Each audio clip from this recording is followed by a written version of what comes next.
Hello. सुस्वागतम, शुभस्वागतम, सुस्वागतम.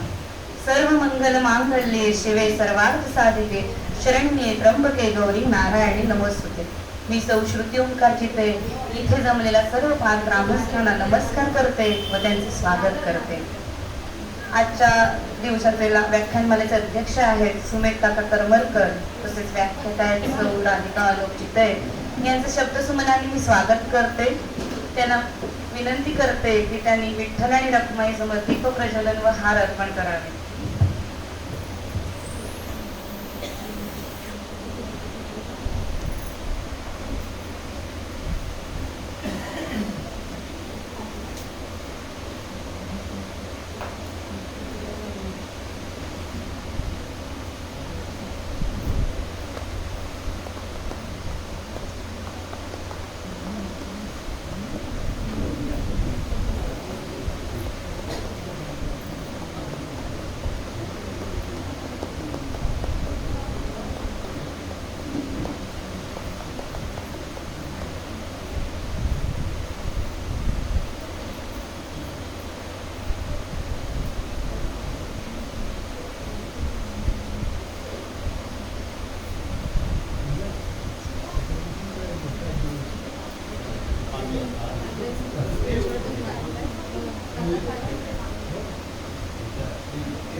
धन्यवाद.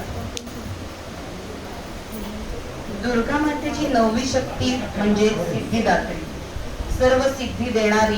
जे जे हवं आहे त्याची इच्छा होण्यापूर्वी, मागण्यापूर्वी आणि अपेक्षेपेक्षा, गरजेपेक्षा जास्त देणारी ती ही सिद्धिदात्री. या देवीची उपासना केली तर साधकाला सर्व प्रकारच्या सिद्धी प्राप्त होतात. अगदी ब्रह्मांडावर पूर्ण विजय मिळवण्याचं सामर्थ्य त्यांच्यात येतं असं म्हटलं जातं. अणिमा, महिमा, गरिमा, लघिमा, प्राप्ती, प्राकम्मा, इशिता, वाशिता या 8 सिद्धी मार्कंडेय पुराणात सांगितलेल्या आहेत. सिद्धिदात्रीमध्ये या सर्व सिद्धी प्राप्त करून देण्याची क्षमता आहे असं म्हटलं जातं. या देवीचे वाहन सिंह आहे. नवदुर्गामधली ही शेवटची देवी, जिच्या उपासनेने सर्व मनोकामना पूर्ण होतात. हिमालयाच्या नंदा पर्वतावर जिथं तीर्थस्थान आहे, या सिद्धिदात्री देवीच्या चरणी नतमस्तक होऊया.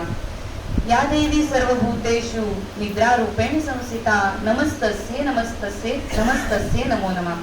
यानंतर व्याख्यातांविषयी मी थोडक्यात ओळख करून देते.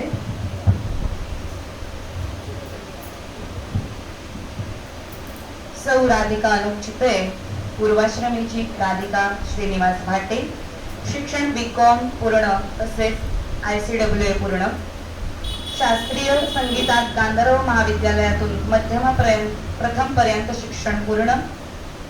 सध्या चितळे आणि कंपनीमध्ये कार्यरत आहेत. यानंतर व्याख्यानाविषयी 2 ओळीत मांडते.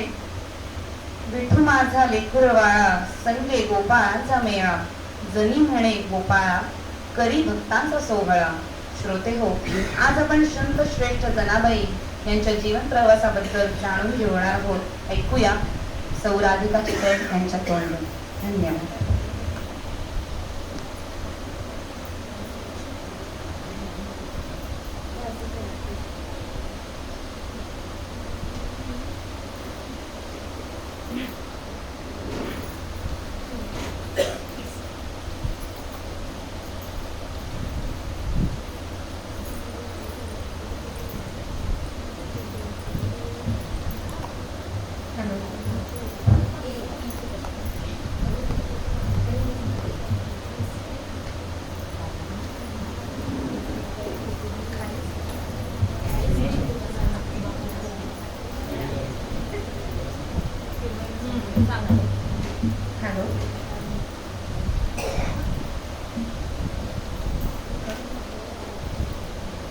नमस्कार. विठुराया आणि रुक्मिणी मातेला वंदन करून आणि आपल्या सर्व वडीलधाऱ्या मंडळींचा आशीर्वाद घेऊन मी माझ्या विषयाला सुरुवात करते. सुरुवातीला पंढरीच्या विठुरायाच्या देवळातील एक प्रसंग बोलूया. उषःकाल झाला. पूर्व दिशेला उषेचा लालिमा चढला होता. विठ्ठलाच्या मंदिरात पुजारी पूजा साहित्य घेऊन आले, गाभाऱ्यात आले आणि त्या पांडुरंगाला त्या जगदीशाला उठवण्यासाठी गोड आवाजात भुपाळी गाऊ लागले. रात सरे नीज पुरे उठ बा पांडुरंगा, उठ बा पांडुरंगा. पूर्व दिशा बघ निवळे, उमलित हळू रम्य फुले. किलबिल तो वृक्षावर विहंग, विहंग वृंद जागा, उठ बा पांडुरंगा.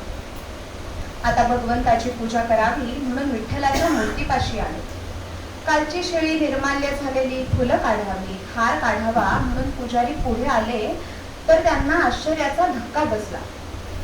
विठ्ठलाच्या खांद्यावर रेशमी शेला नाही तर त्या जागेवर वाकड होती आणि थोडं निरखून बघितलं तर लक्षात आलं विठ्ठलाच्या कंठात रत्नाहरही नाही. पुजारी घाबरले. कुठे गेल्या या वस्तू? रात्री चोरी झाली की काय? कशी झाली चोरी? विचारात पडले. तडक देवस्थानच्या सरपंचांकडे गेले. त्यांच्या कानावर ही बातमी घातली. त्यांनी इतर विश्वस्तांना बोलवलं आणि शिपायांना आज्ञा केली की अशी अशी चोरी झालीये तेव्हा पंढरपुरातील प्रत्येक घराचा कानाकोपरा तपासा. सगळं पंढरपूर पिंजून काढा. देवाच्या वस्तू काही झालं तरी लवकर मिळायला हव्या. आज्ञेप्रमाणे शिपायांनी सगळं पंढरपूर पिंजून काढलं हो आणि एका छोट्याशा खोपटात एका झोपडीत या दोन्ही वस्तू मिळाल्या. त्या व्यक्तीला ग्रामपंचायतीसमोर हजर करण्यात आलं आणि या गंभीर गुन्ह्याबद्दल फाशीची शिक्षा ठोठावली गेली. मंडळी, विठ्ठलाचा रत्नहार शेला सापडला. ती व्यक्ती कोण होती? मराठवाड्यातील दिवंगत कवी श्री दी इनामदार या गोष्टीचं खूप छान वर्णन करतात की कसा झाला तो प्रसंग. पीठ शेल्याला लागले, झाला रावळी गोंधळ. पुण्या घरचे दळण, आला दळून विठ्ठल. पीठ चाखले काने, आहे म्हणे ही साखर. पीठ भुंगले दुजाने, म्हणे सुगंधी कापूर. कुणी शेला झटकला, पीठ उडून जाईना. बुचकळला पाण्यात, पीठ धुवून जाईना. झाली संचित पंढरी, वाढे राऊळी वर्दळ. ठिगळ्याच्या पांघरुणा, शेला म्हणती सकळ. भक्त जनीस दिसते, होती तिची ती वाकळ. विठ्ठल प्रेमे भरून आले, जनी रणे घळ. आले लक्षात? संत जनाबाईंच्या झोपडीत या दोन्ही वस्तू सापडल्या होत्या. कोण होत्या या जनाबाई? त्यांचं आयुष्य कसं होतं हे सगळं आज आपण पाहणार आहोत. श्रोते हो, संत ज्ञानेश्वर, निवृत्तीनाथ, सोपानदेव, मुक्ताई, चोखामेळा, गोरा कुंभार असे आणि अजून अनेक असे संत या महाराष्ट्र भूमीवर होऊन गेले. या संतांमुळे आपली महाराष्ट्र भूमी पावन झाली. उत्तम आचार, उत्तम विचार, पवित्र भक्तिभाव हा या संतांचा स्थायी भाव होता. या संतांच्या शुद्ध संगतीने समाज मनाची भूमी छान नांगरली गेली. त्यात विठ्ठल भक्तीचं अमाप पीक उगवले. त्यामुळे समाजाची उत्तम निगराणी झाली. मंडळी, समाजात मोह, मद, मत्सर, नशा, दंभ, अहंकार, राग, योग हे विकार अगदी समरसून भरले. या विकारांमुळे समाज जरी मनासारखा जगत असला तरी त्याला स्वास्थ्य नसते. सुखापेक्षा त्याची बोचणीच मनाला एकसारखी खूपत असते. आणि अशा वेळी भक्तिप्रेम रसाचा संतांकडून शिडकावा होतो तेव्हा समाजाच्या मनाला शांतता मिळते. कर्तव्याचा आनंद सुखकारक होतो. समाज मन ओलावते, त्यात स्नेह भरतो. विठ्ठलाची कृपा मिसळून त्याला पावित्र्याचा स्पर्श होतो. संत हे गंगे समान आहे. आतून बाहेरून शुद्ध, निर्मळ, स्वच्छ, निष्कपट भावानी त्यांचे जीवन जगणं आहे. कुणाकडून कसली याचना नाही, कुणाचा द्वेष नाही की मत्सर नाही, कसल्या गरजाही नाही. मूलभूत गरजा सुद्धा कमीत कमी उपभोगणारे हे संत म्हणजे आपल्या महाराष्ट्राचं भूषण आहे. त्यांच्यातीलच एक महान संत म्हणजे संत श्रेष्ठ जनाबाई. भक्त श्रेष्ठ त्या जनाबाई नामदेवांची दासी, नामस्मरणे केला अंकित त्यांनी श्री विठ्ठलाचे. आता आपण त्यांचा जन्म आणि त्यांच्या बालपणावर थोडा दृष्टिक्षेप टाकूया. परभणी जिल्ह्यातील गंगाखेड या छोट्याशा गावात गोदावरी नदीच्या तीरावर दमा नावाचा एक शूद्र राहत होता. तो मोलमजुरी करून आपला उदरनिर्वाह करत असे. परिस्थितीने अतिशय गरीब, पण गरिबीमुळे दुःखी मात्र नव्हता. त्याची बायको करुंड ही देखील कामसू आणि कष्टाळू होती. ती पण मोलमजुरी करून आपल्या नवऱ्याला मदत करत असे. देवाने आपल्याला जे दिलंय ते स्वीकारावं आणि राहावं अशी त्यांची वृत्ती होती. ते पंढरीचे वारकरी होते, पण आपल्या पोटी मूल नाही याचं मात्र त्यांना फार वाईट वाटायचं. मूल होण्यासाठी त्यांनी अनेक नवसायास केले आणि अखेरीस पंढरीला जाऊन त्यांनी पंढरीरायास साकडं घातलं. त्यांचा उत्कट भक्तिभाव बघून पांडुरंगाला त्याची दया आली. त्यांनी दमाला स्वप्नात येऊन दृष्टांत दिला की तुला पोटी मूल नाही म्हणून तू दुःखी आहेस, पण तुला मुलगा होणार नाही तर एक मुलगी होईल. ती महान भगवत भक्त होईल, तुमच्या कुळाचा उद्धार करेल. तिचं नाव तू जनाबाई ठेव आणि ती मुलगी तू स्वतःजवळ न ठेवता या पंढरपुरातील दामा शेट्टी जो शिंपी कुळाचा आहे, जो माझा भक्त आहे, त्याला तू तुझी मुलगी अर्पण कर. दमाचं स्वप्न संपलं. तो खडबडून जागा झाला. रात्र होती, सगळीकडे काळा कुट्ट अंधार होता. त्याला आपलं स्वप्न आठवलं. तो विचार करू लागला. आपल्या गाढ झोपलेल्या बायकोला करुंडला त्याने उठवलं आणि आपलं स्वप्न जसंच्या तसं तिला सांगितलं. दोघांना फार आनंद झाला. पंढरीनाथाला मनोभावे नमस्कार करून दोघं पुन्हा झोपी गेले. पहाट झाली. दमा करुंड उठले. आपली नित्यकर्म त्यांनी आटोपली आणि पंढरीरायाचं दुरून दर्शन घेऊन त्याचा निरोप घेऊन आपल्या गावी गंगाखेडला परत गेले. आता साक्षात पांडुरंगाने दृष्टांत दिलाय म्हटल्यावर त्या जोडप्याचा आनंद काय वर्णावा. त्यांना प्रत्येक कामात उत्साह आनंद वाटत होता आणि यथावकाश करुंडला दिवस गेले. 9 महिने 9 दिवस भरले आणि कन्या रत्न जन्माला आले. देवाच्या आज्ञेप्रमाणे त्यांनी तिचं नाव जना ठेवलं. जना आपल्या आई वडिलांच्या सहवासात मोठी होत होती. जात्यास ती बुद्धिमान होती. निरनिराळे प्रश्न विचारून ती आपल्या आईला भंडावून सोडत असे. आई बिचारी जमतील तशी तिच्या प्रश्नांची उत्तरं देत असे आणि ज्या प्रश्नांची उत्तरं देता येत नसत त्याची उत्तरं तो पंढरीचा पांडुरंग देईल असं तिला सांगत असे. या चंद्रचांदण्या इथे कशा आल्या? आभाळाचा रंग निळाच का? रात्र का होते? असे अनेक प्रश्न जना दमालाही विचारत असे. दमाला काही अशा प्रश्नांची उत्तरं देता येत नसत. उत्तर सांग म्हणून जना पाठीस लागे तेव्हा तो कंटाळून म्हणत असे, जा त्या पंढरीच्या पांडुरंगालाच विचार, त्यानंच तर हे सारं तयार केलंय. आई पण म्हणते पंढरीरायाला विचार, बाबा पण म्हणतो त्यालाच विचार. तर मग कुठं आहे हा पांडुरंग? कुठे शोधायचं त्याला? त्याची माझी काही ओळख नाही. मग तो आपल्याशी बोलेल का? आपल्या प्रश्नांची उत्तर देईल का? पुन्हा तिला प्रश्नावर प्रश्न पडू लागले. तिने आईला विचारलं, पांडुरंग तुमच्या ओळखीचा आहे ना? मग तो आपल्या घरी आला की त्याची माझी ओळख करून दे. मग माझे प्रश्न मी त्यालाच विचारेन, तुम्हाला नाही त्रास देणार. यावर करुंड म्हणाली, अगं आपल्याकडे येणारा तो कोणी ओळखीचा नाही. पंढरपूरला राहणारा तो देव आहे. तिकडे जावं लागतं त्याला भेटायला. त्याला भेटायला कसं जायचं? जनाचा पुढचा प्रश्न. तेव्हा तिचा प्रश्न ऐकून आत येता येता दमा तिला म्हणाला, अगं लई लांब आहे ते पंढरपूर, पण तुला तिथे नेऊन तो देव दाखवतो आणि त्या दामा शेट्टीकडं तुला जलमभर ठेवायचे ते बी काम करून मोकळा होतो. ते ऐकून करुंड म्हणाली, अहो माझी पोर लहान आहे अजून, जरा मोठी झाली की ठेवा नेऊन तिला पंढरपुराला. तेवढं बोलून तिने जनाला जवळ घेतली. असेच दिवस जात होते आणि एक दिवस करुंड अचानक आजारी पडली. ताप भरला. अनेक दिवस तिने दुखणं अंगावर काढलं, पण ताप खोकला कमी होईना. वैद्यांची औषधं दिली पण गुण येईना. जणू तिला कसली तरी चाहूल लागली. एकदा रात्री तिने दमाला जवळ बोलवलं आणि म्हणाली, अवं तुम्ही आपल्या जनाला पंढरपूरला नेऊन सोडा. माझं काय बी खरं वाटत नाही. तो पांडुरंग तिचा पाठीराखा आहे, तोच तिचं रक्षण करेल. एवढं बोलून तिला तहान लागली. दम लागला. घोडभर पाणी ती प्यायली, पण तिथंच तिने प्राण सोडला. दमाला आणि जनाला खूप दुःख झालं. पण पंढरीनाथाच्या म्हणण्यानुसार हे सगळं जग चालतं, तिथे आपलं काय चालणार असा विचार करून त्यांनी आपलं दुःख आवरलं. करुंडचं क्रियाकर्म झालं आणि एके दिवशी भल्या पहाटे दमा उठला. आपली नित्यकर्म त्यांनी आटोपली. जनाला उठवून तिचं सगळं आवरलं आणि शेजाऱ्यांचा निरोप घेऊन जनाला घेऊन तो पंढरपूरला जायला निघाला. मध्येच तो जनाला खांद्यावर बसवून नेत होता, मध्येच पायी चालत नेत होता आणि मुखाने अखंड पांडुरंगाचं नामस्मरण करत होता.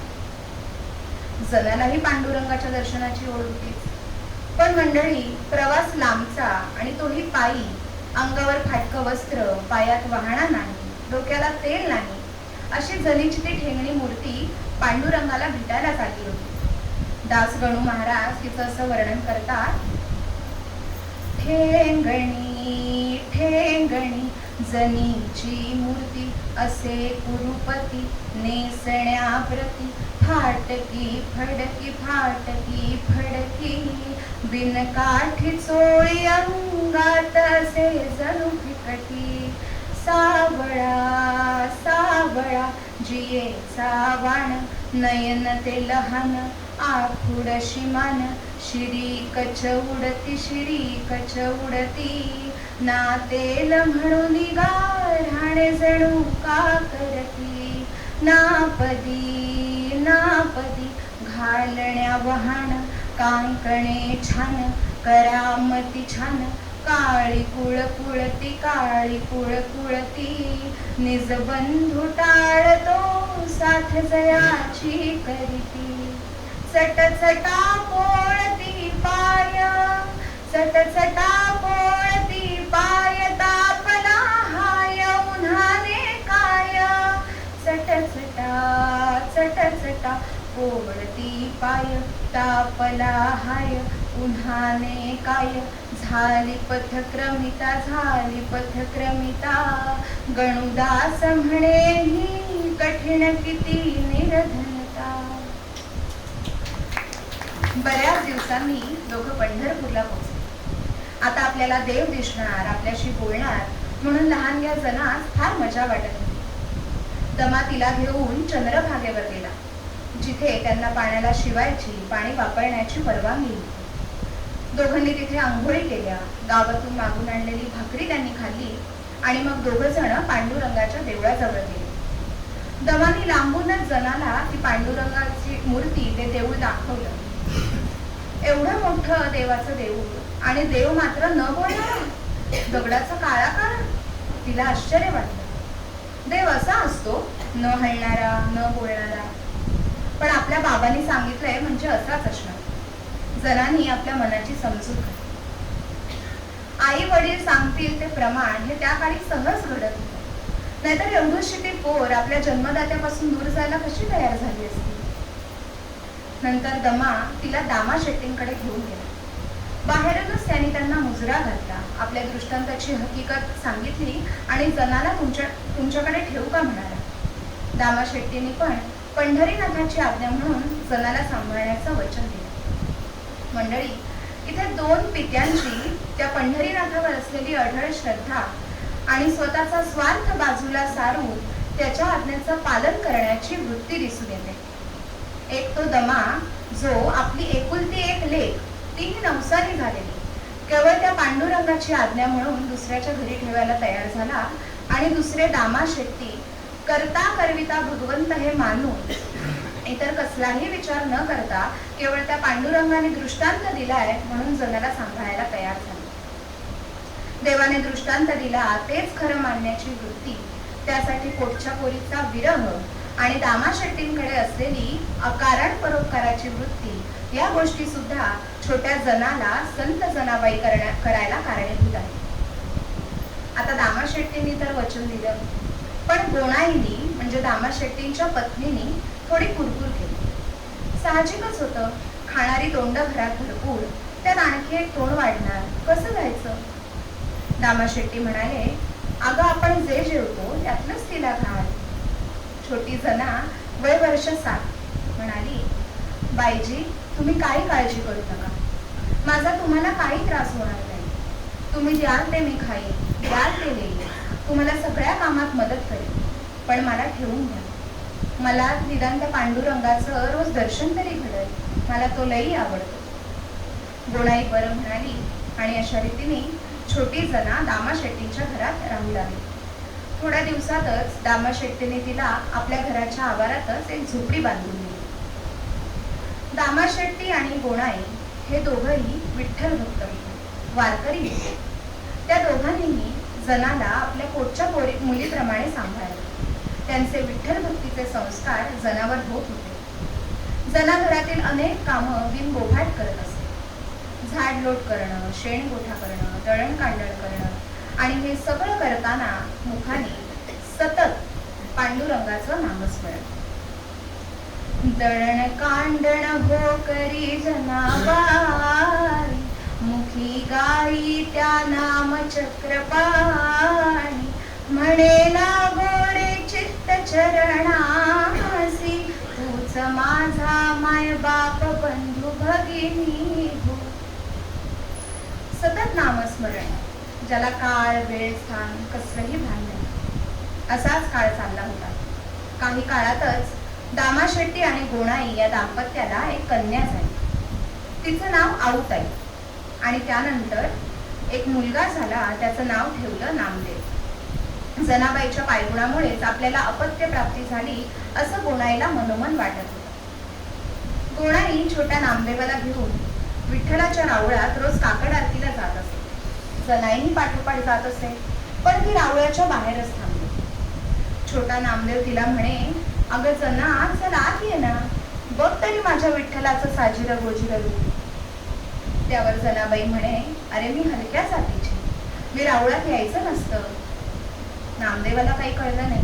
तो म्हणाला, अगं पण तुम्ही माझ्यासारखी माणूसच आहेस ना.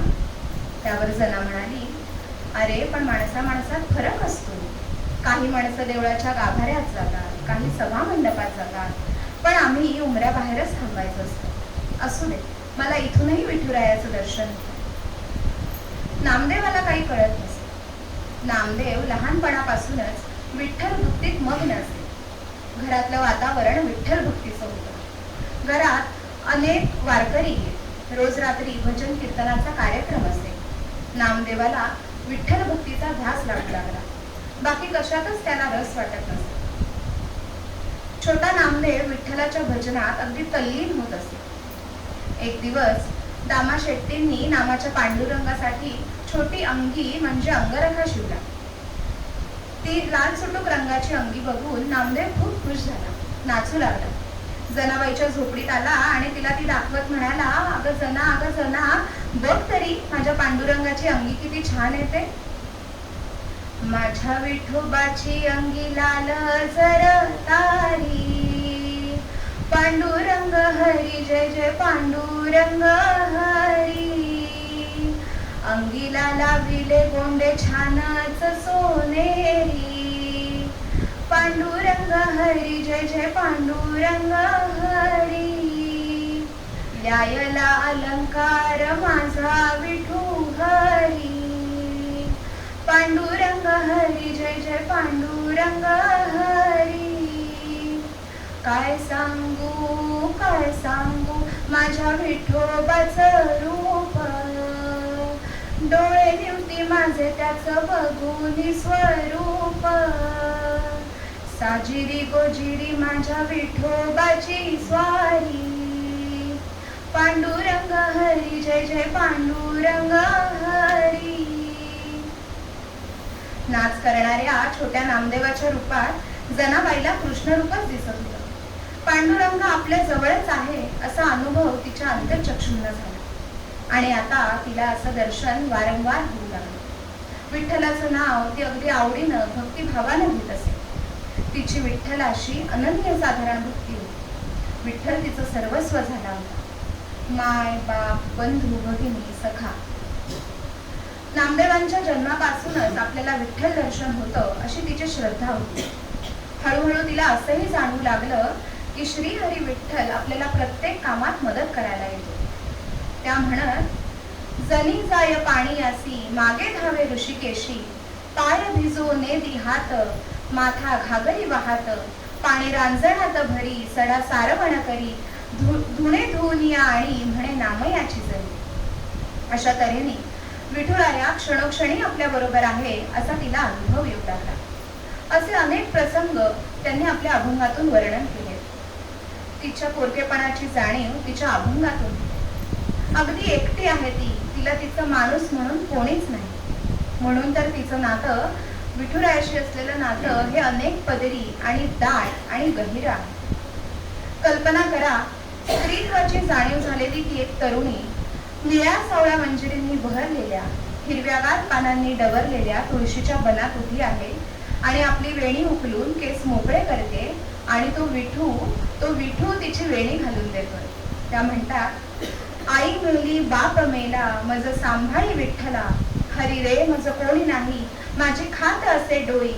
विठ्ठल म्हणे रुक्मिणी माझे जनीला नाही कोणी, हाती घेऊन तेल फणी केस विंचरून घाली वेणी. वेणी घालून दिधली गाठ जनी म्हणे चोळ का पाठ, जनी म्हणे बा गोपाळा करी दुबळीचा सोहळा, करी दुबळीचा सोहळा.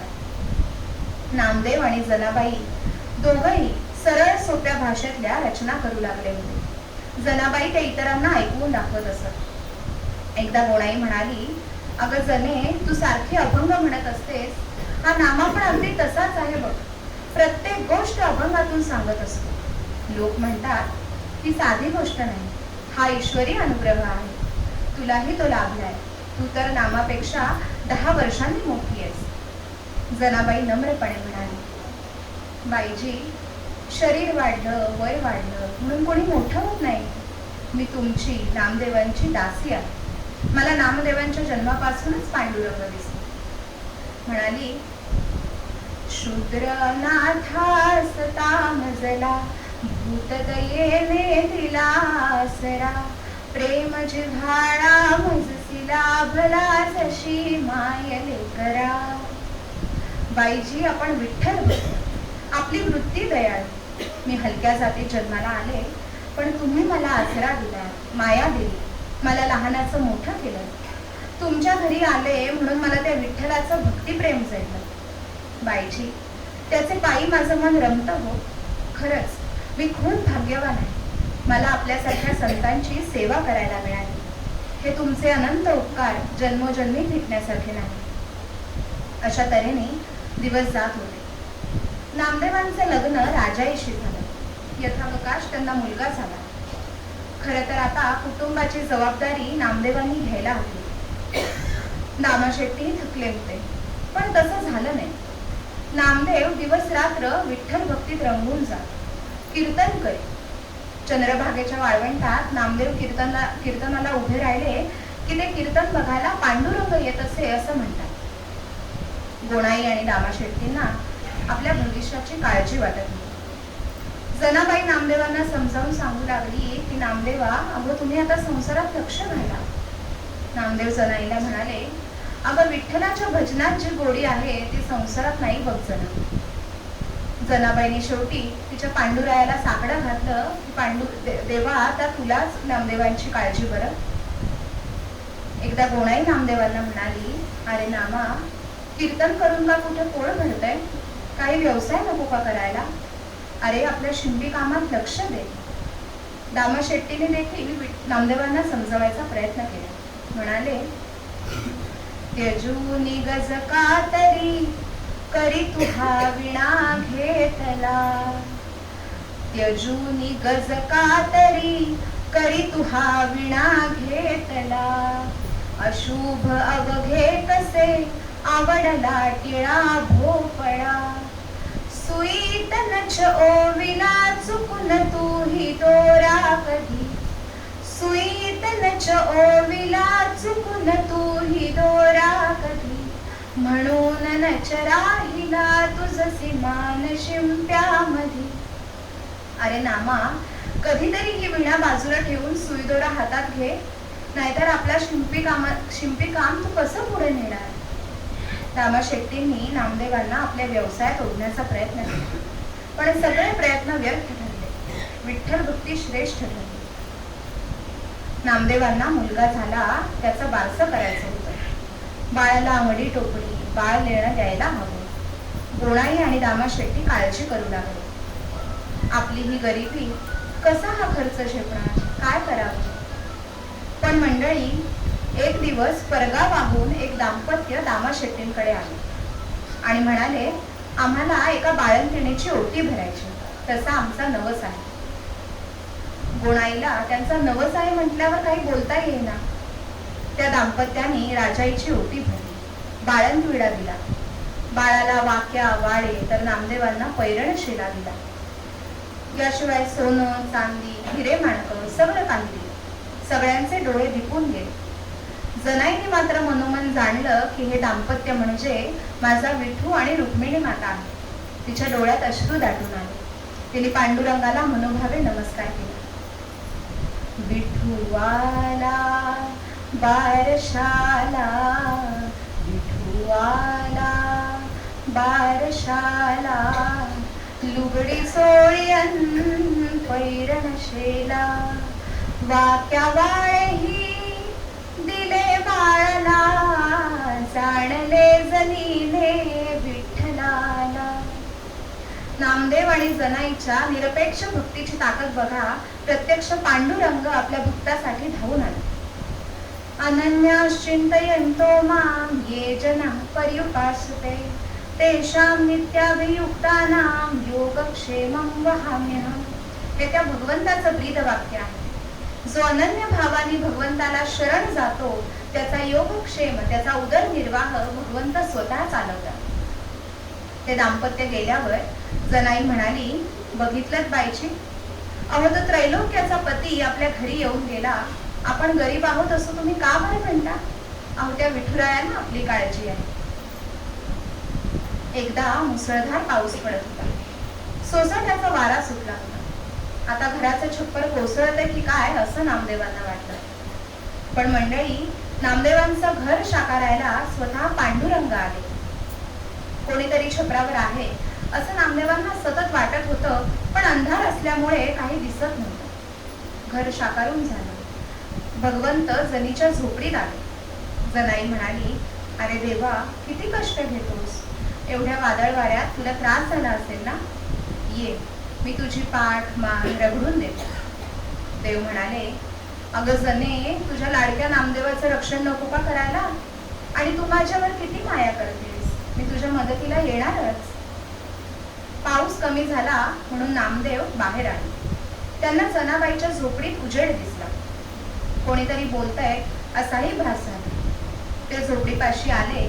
दरवाजा ढकलून आत गेले तर त्यांना जनाबाई एकटीच भावसमाधी अवस्थेत दिसली. तिथे भास रूपाने, ध्वनी रूपाने जाणवणारा तो त्रैलोक्यनाथ जनार्दन नामदेवांनी ज्ञानचक्षुंनी पाहिला.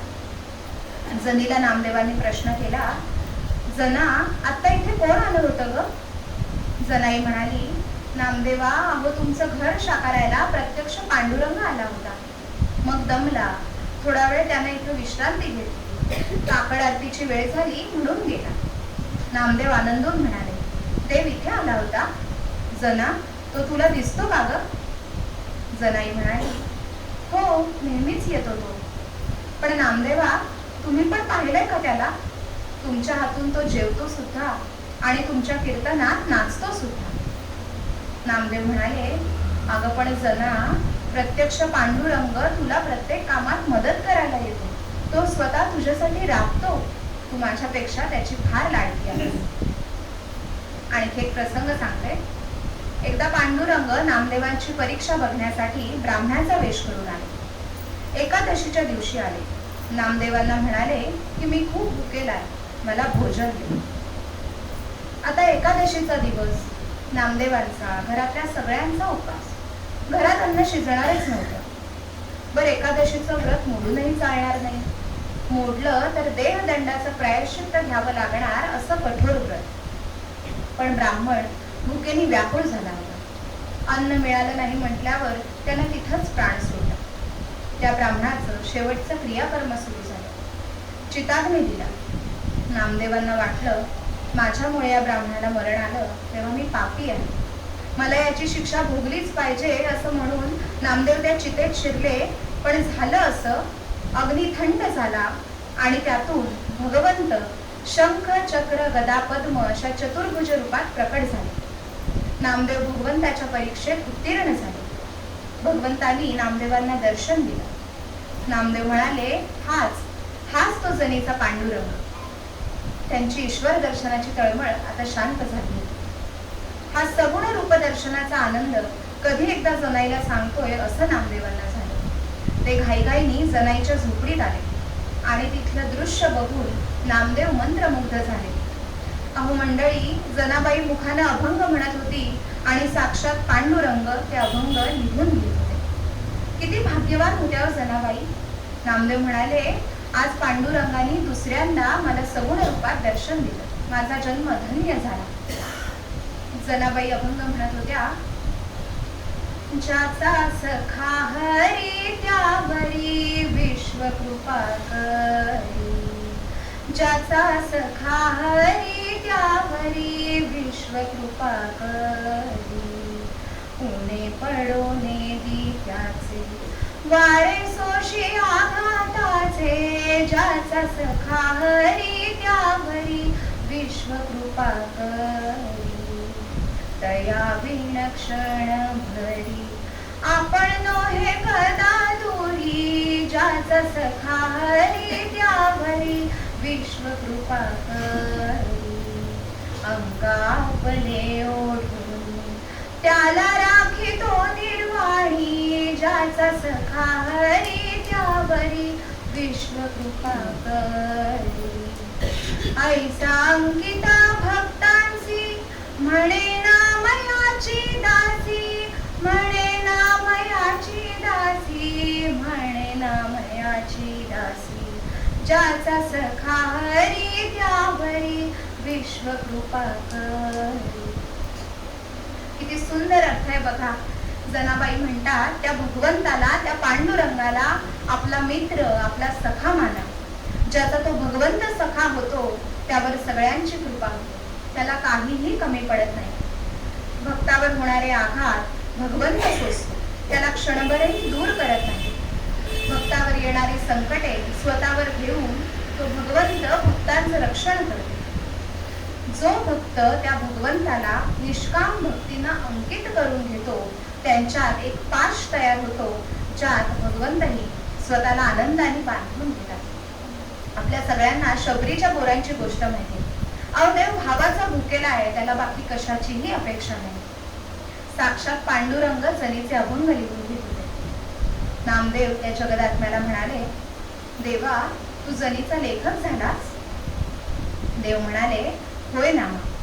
अरे, जनीचे अभंग इतके साधे सरळ सोपे आहेत, पण त्याचा अर्थ पाहिला तर ब्रह्मरसाची महती कळते. तिच्या शब्दातही गोडवा आहे. नामा, जनी माझी श्रेष्ठ कोटीतील भक्त आहे. ती नामजप करू लागली की तिचं अणुमय मन या विश्वरूपाशी एकरूप होतं. ती माझ्यावर सत्ता गाजवू लागते. माझ्या जनीला चित्त चैतन्याची एकाग्रता करण्याची हातोटी साधली. नामा, मी तिच्या अंकित आहे. मी तिला सर्व कामात मदत करतो. धावू घालतो, केरवारे करतो, तिचे श्रम हलके करतो. जनाबाई हा दोघांचा संवाद बराच वेळ ऐकत होती, पाहत होती. तिने नामदेवांना विचारलं, नामदेवा, आपण कुणाशी बोलत आहात? जना, वेळ घेऊन पेडगावला जाऊ नकोस बरं. अगं, तो विटेवरचा जगजेठी तू अंकित केलायस.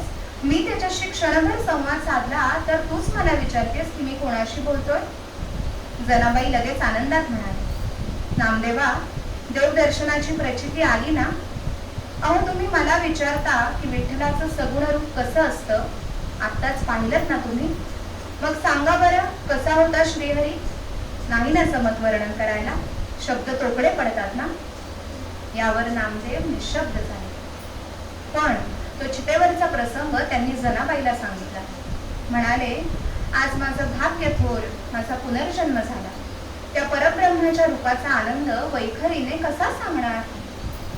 मंडळी, दोन समान मनोधर्माचे, समान अनुग्रहित असणारे आनंद यात्री जवळ आले होते.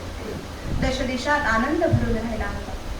त्या भावगर्भ अवस्थेत जनाबाई म्हणाली, हे गुरुराया, हे नामदेवा, मी शूद्र कन्या, पण तुमच्या सहवासात प्रभूच्या पावन संस्कारांनी मी भरून पावले. मी तुमच्या चरणांची सेवा केली म्हणून मला सगुण रूपाचं दर्शन झालं. मी हीन दीन पापी, पण तुम्ही कधी मला वेगळं वागवलं नाही. खरोखरच आपल्यासारख्या संतांच्या पायाशी मी राहिले. माझा जन्म धन्य झाला. धन्य ते पंढरी, धन्य पंढरीनाथ, तेणे हो पतित उद्धरिले. धन्य नामदेव, धन्य पंढरीनाथ, तयाने अनाथ उद्धरिले. धन्य माय बाप नामदेव माझा, तेणे पंढरी राजा दाखविले. मंडळी, जनाबाईंचा आपल्या गुरुप्रती, नामदेवांप्रती असलेला भाव बघा. जिच्यामुळे पांडुरंग नामदेवांच्या मदतीला धावून येत होता, त्या जनाला या गोष्टीचा थोडाही अहंकार तिच्या मनाला शिवला देखील नाही. इतकी तिची दास्य भक्ती पराकोटीची होती. जनाबाईंनी नामदेवांच्या शरणावर डोकं ठेवलं, लोटांगण घातलं आणि म्हणू लागल्या, नामयाचे ठेवडे जनी सलाधले, नामयाचे ठेवडे जनी सलाधले, धन सापडले विटेवरी. धन्य माझा जन्म, धन्य माझा वंश, धन्य विष्णुदास स्वामी माझा. जनी म्हणे जगी लाभ लभ्य झाला, हरी सापडला विटेवरी, हरी सापडला विटेवरी. संत जनाबाईंचे अभंग आता दूरपर्यंत लोकप्रिय झाले आणि तिची ख्याती कबीरांच्या कानी गेली. इतके सुंदर अभंग रचणारी ही स्त्री आहे तरी कोण, या उत्सुकतेपोटी संत कबीर जनाबाईंना भेटायला पंढरीला आले. त्यावेळी त्या गोवऱ्या थपायला गोपाळपुरास गेल्या होत्या.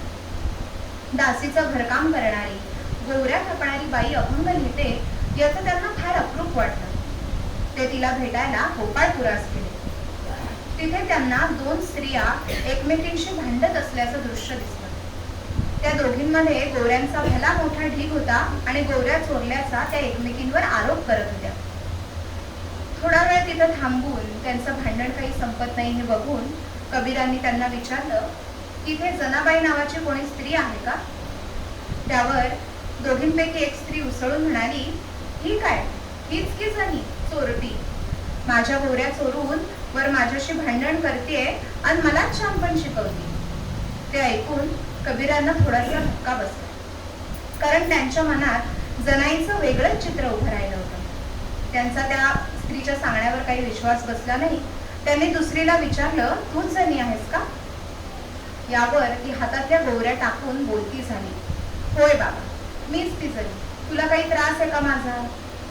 तिच्या या उत्तराने आणि वागण्याने गोंधळून गेलेले कबीर आपली काहीतरी चूक झाली असा विचार करून तिथून काढता पाय घेण्याच्या मनस्थितीत होते. पण जनाबाईच्या होकाराने दुसऱ्या स्त्रीला मात्र अजूनच बळ आलं. ती कबीरांना म्हणाली, हे बघा, तुम्ही कोण आहेसा मला ठावं नाही, पण तुम्ही एक काम करा, आमच्या दोघींच्या बी गोवऱ्या यात आहेत. तुम्ही आमच्या गोवऱ्या निवडून वेचून घ्या, एवढं काम करा आणि मग इथनं जावा. आता गोवऱ्याच त्या सगळ्याच शेणाच्या, सगळ्याच गोड. कोणती गोवरी कोणाची हे कसं ठरवणार याचं थोडं कबीर चिन्ह पडलं. कबीर विचारात पडलेले बघून जनाई म्हणाली, त्यात काय इतका विचार करायचा, अगदी सोपं काम आहे. आता कबीर चकित झाले. सारख्या दिसणाऱ्या शेण्याच्या गोवऱ्यांमध्ये कुठली गोवरी कोणाची हे ठरवणं अशक्य होतं. मात्र जनी म्हणतीये की हे सोपं आहे, हे कसं काय? ते आतुरतेने जनीकडे बघू लागले. ते बघून जनाई हसून म्हणाली, अहो महाराज, हे अगदी सोपं आहे. प्रत्येक गोवरी घेऊन कानाला लावा. ज्या गोवरीतून विठ्ठल विठ्ठल असा आवाज येईल ती गोवरी माझी, आणि ज्यातून आवाज येणार नाही ती गोवरी हिची.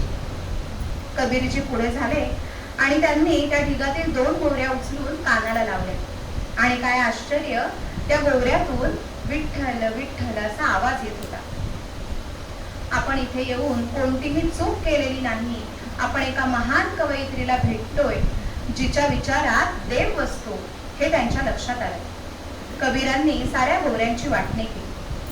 पण गोवड्यांची वाटणी झाल्यावरही त्यांच्या चेहऱ्यावर प्रश्नचिन्ह कायम होतं. जनाईने त्यांच्या मनातील शंका ओळखली आणि म्हणाली, या गोवऱ्यातून हा आवाज कसा आला असा तुम्हाला प्रश्न पडलाय का? अहो, एकदम साधी गोष्ट आहे. या गोवऱ्या थापताना मी विठ्ठलाचंच नाव घेते.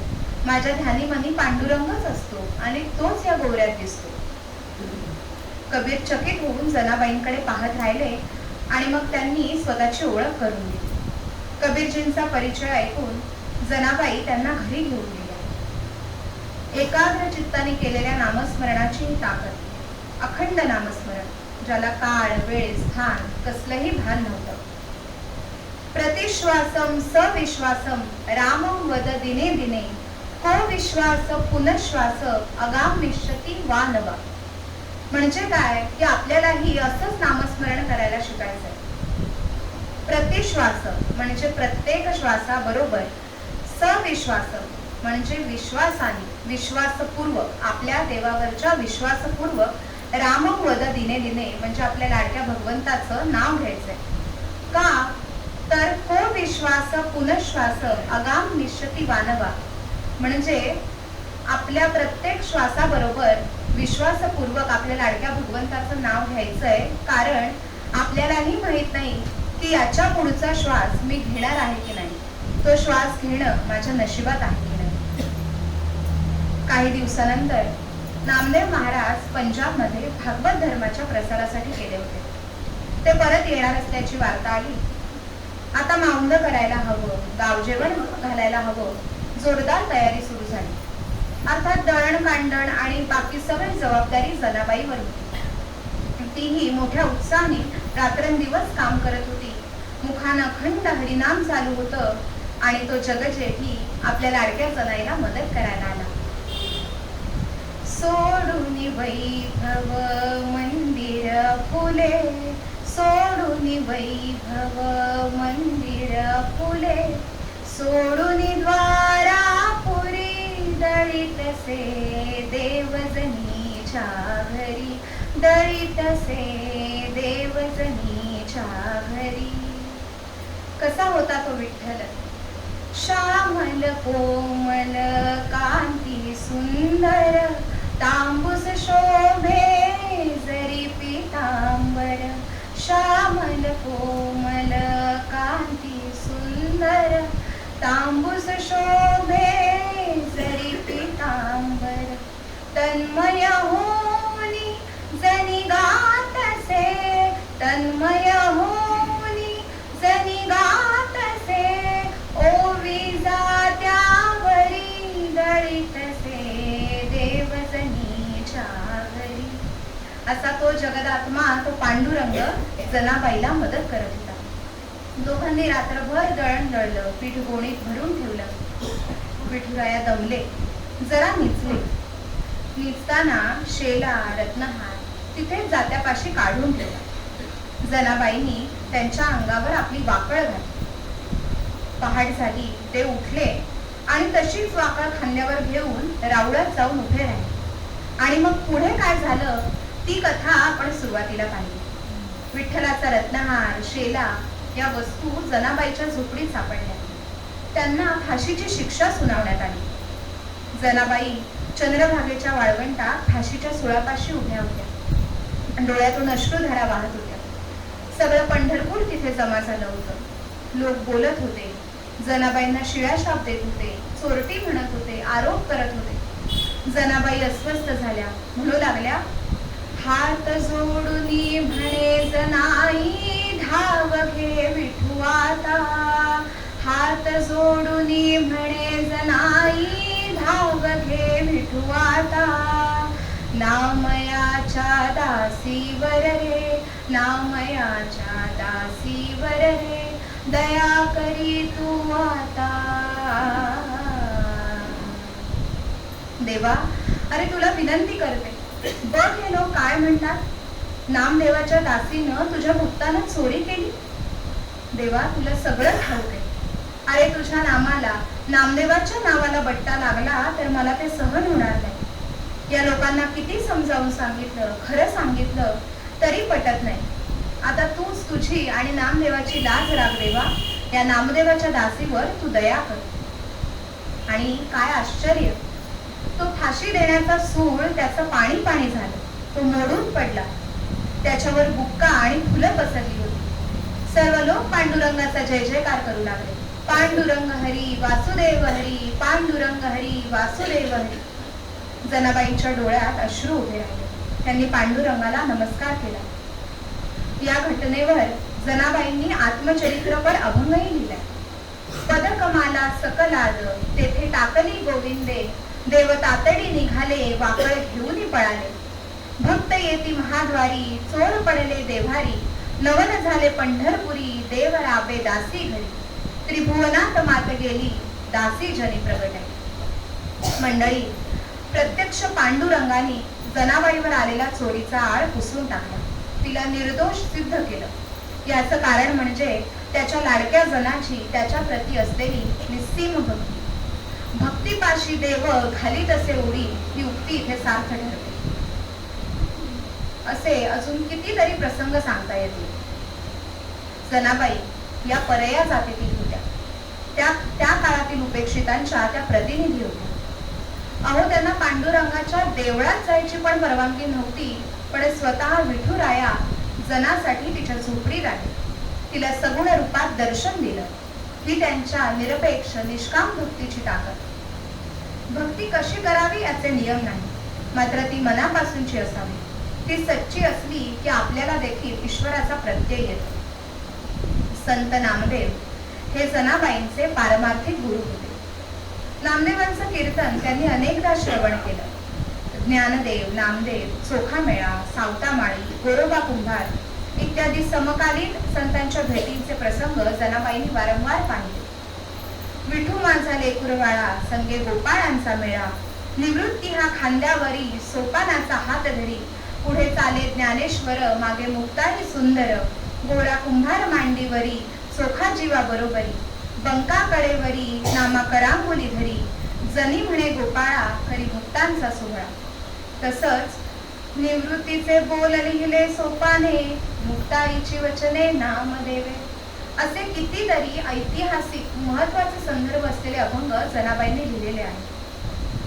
संत ज्ञानदेव, संत नामदेवांसारख्या श्रेष्ठ आणि ज्येष्ठ संतांच्या सहवासात जनाबाई सुदैवानी आहेत.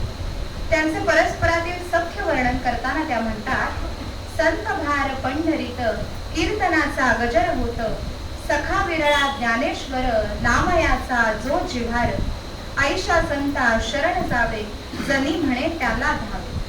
हा प्रसिद्ध अभंग आपल्याला सगळ्यांना माहिती आहे. जनाबाईंनी समाज व्यवस्थेत असलेली उपेक्षा सहन करून आंतरिक मनाने जे अनुभवलं, त्यातूनच त्यांच्या हृदयात काव्य रचनेची उर्मी उसळली. आणि ती उर्मी म्हणजेच त्यांच्या जीवनातील अभंग संपदा. जनाबाईंनी जवळपास 350 अभंग रचना करून विठ्ठलाला आळवलं. त्यात विविध प्रकारचे विषय आहेत. नाम संकीर्तन महात्म्य, विठ्ठल महात्म्य, करुण, भेट, भक्तवत्सलता, मागणं, संत स्तुती, आत्मस्वरूप स्थिती, जनाबाईंचा निश्चय, जात, उपदेश, कृष्ण जन्म, बाळक्रीडा, काला, ज्ञानेश्वर स्तुती, सेनान्हावी चरित्र, श्री नामदेव चरित्र, हरिश्चंद्राख्यान, थाळीपाक, ज्यात द्रौपदी स्वयंवरात बद्दल सांगितलेलं आहे, तीर्थावळी, पाळणा, पदे, दशावतार वर्णन, प्रारब्ध गती, कूट, भक्ती स्वरूप अभंग, काकड आरती, झोपाळ्यावरील ओव्या इत्यादी. या विविध अभंगांमध्ये सुभाषित, तत्वविचार, त्याचप्रमाणे नवरस म्हणजे भक्ती, वत्सलता, हास्य, शृंगार, वीर, शांत, रौद्र आणि प्रसाद म्हणजे सोपेपण, माधुर्य म्हणजे गोडवा आणि ओज म्हणजे तडफदारपणा हे गुणविशेष दिसून येतात. आपल्याला काम करू लागणाऱ्या देवाचं अत्यंत लोभस चित्र जनाबाईंनी आपल्या अभंगातून रेखाटलंय. विठ्ठल आणि भक्त यांच्यातील हळुवार अनुबंधाचं चित्रण हा जनाबाईंच्या अभंगाचा एक विशेष म्हणून सांगता येईल. हे नाते अलौकिक ईश्वराला लौकिकात आणते. संत श्रेष्ठ जनाबाईंचा अधिकार किती वर्णावा. श्री महिपती सांगतात, कृतयुगात त्या पद्मिनी होत्या, त्रेतायुगात मंथरा आणि द्वापार युगात कुब्जा आणि कलियुगात या जनाबाई म्हणून आहेत. संत जनाबाईंच्या साक्षात्कारी आयुष्याचा, विविध विषयांनी नटलेल्या अभंग संपदेचा, भक्तिभावाच्या संस्कारांचा आणि त्यातून आत्मगौरवाच्या शिकवणीचा आढावा हे आजच्या काळातही उपयुक्त ठरणार आहे. आजकाल फेमिनिझमच्या नावाखाली चालणाऱ्या आपण स्त्रिया स्वतःला मॉडर्न म्हणवून घेतो, पण या शब्दाचा खरा अर्थ जनाबाईंनी तेव्हाच ओळखला होता आणि म्हणूनच त्या म्हणतात, स्त्री जन्म म्हणून न भावे उदास, स्त्री जन्म म्हणून न भावे उदास, साधू संताईचे केले जणी, संतांचे घराची दासी मी अंकिली, विठोबाने दिली प्रेम काळा, विदुर सात्विक माझी एकुळीचा, अंगीकार त्याचा केला देवे, न विचारिता कुळ गणिका उद्धरिली, नामे सरती केली तिन्ही लोकी, ऋषींची कुळे उच्चारिली जेणे, स्वर्गावरी तेने वस्ती केली, नामयाची जाणी भक्ती ते सादार, माझे ते साचार विटेवरी, माझे ते साचार विटेवरी. आपण स्त्री आहोत, पण स्त्री जन्म दुर्दैवी नाही हे त्या काळात त्यांनी ठामपणे आणि विश्वासाने सर्व स्त्रियांना सांगितलं आणि मर्यादा राखल्या तर मान सन्मान आपल्या पायाशी लोळण घेतात हेही स्पष्ट केलं. त्यांच्या काव्यातही वात्सल्य, कोमलता, रुजुता, सहनशीलता, त्यागी वृत्ती, समर्पण वृत्ती या स्त्री विषयक भावना दिसून येतात.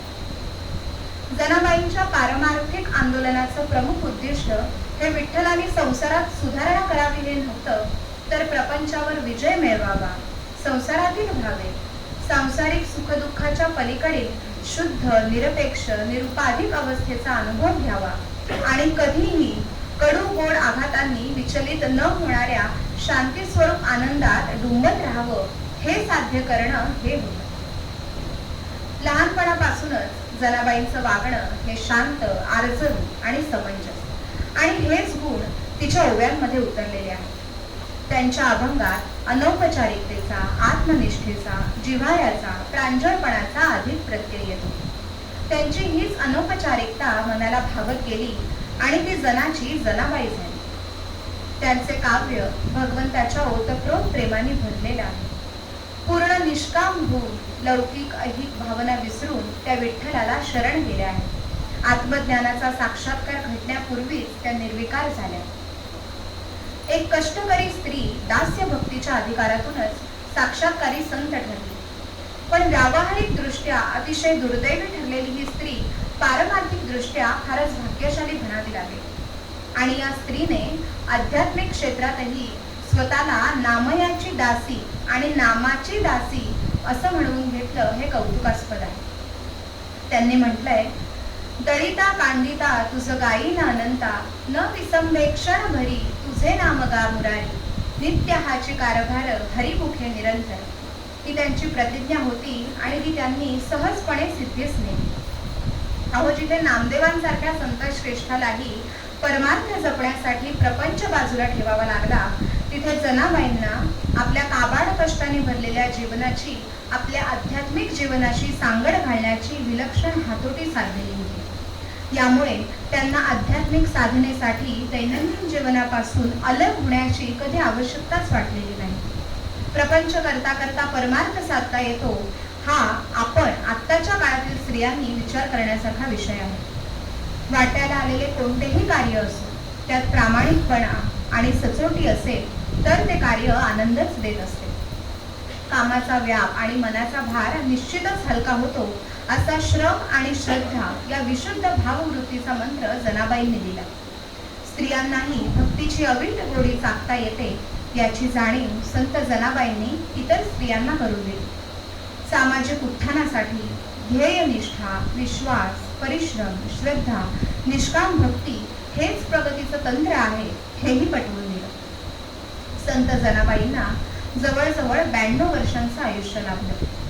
श्री क्षेत्र पंढरपुरी हे महाद्वारी आषाढ कृष्ण त्रयोदशी इसवी सन 1350 साली नामदेवांनी देह ठेवला. त्याच दिवशी संत जनाबाईंनी नामयाच्या पायरीवर विसावून त्या पांडुरंगात विलीन झाल्या. आयुष्यभर नामदेवांच्या भक्ती मार्गाच्या पाऊलखुणांवरून प्रवास करणारी जनाबाई अखेरच्या क्षणी देखील आपल्या गुरुची सावली बनून राहिली. त्या आजही खेडोपाड्यातील घराघरात आपले अभंग, ओव्या, भारुड या रूपात जागते आहे.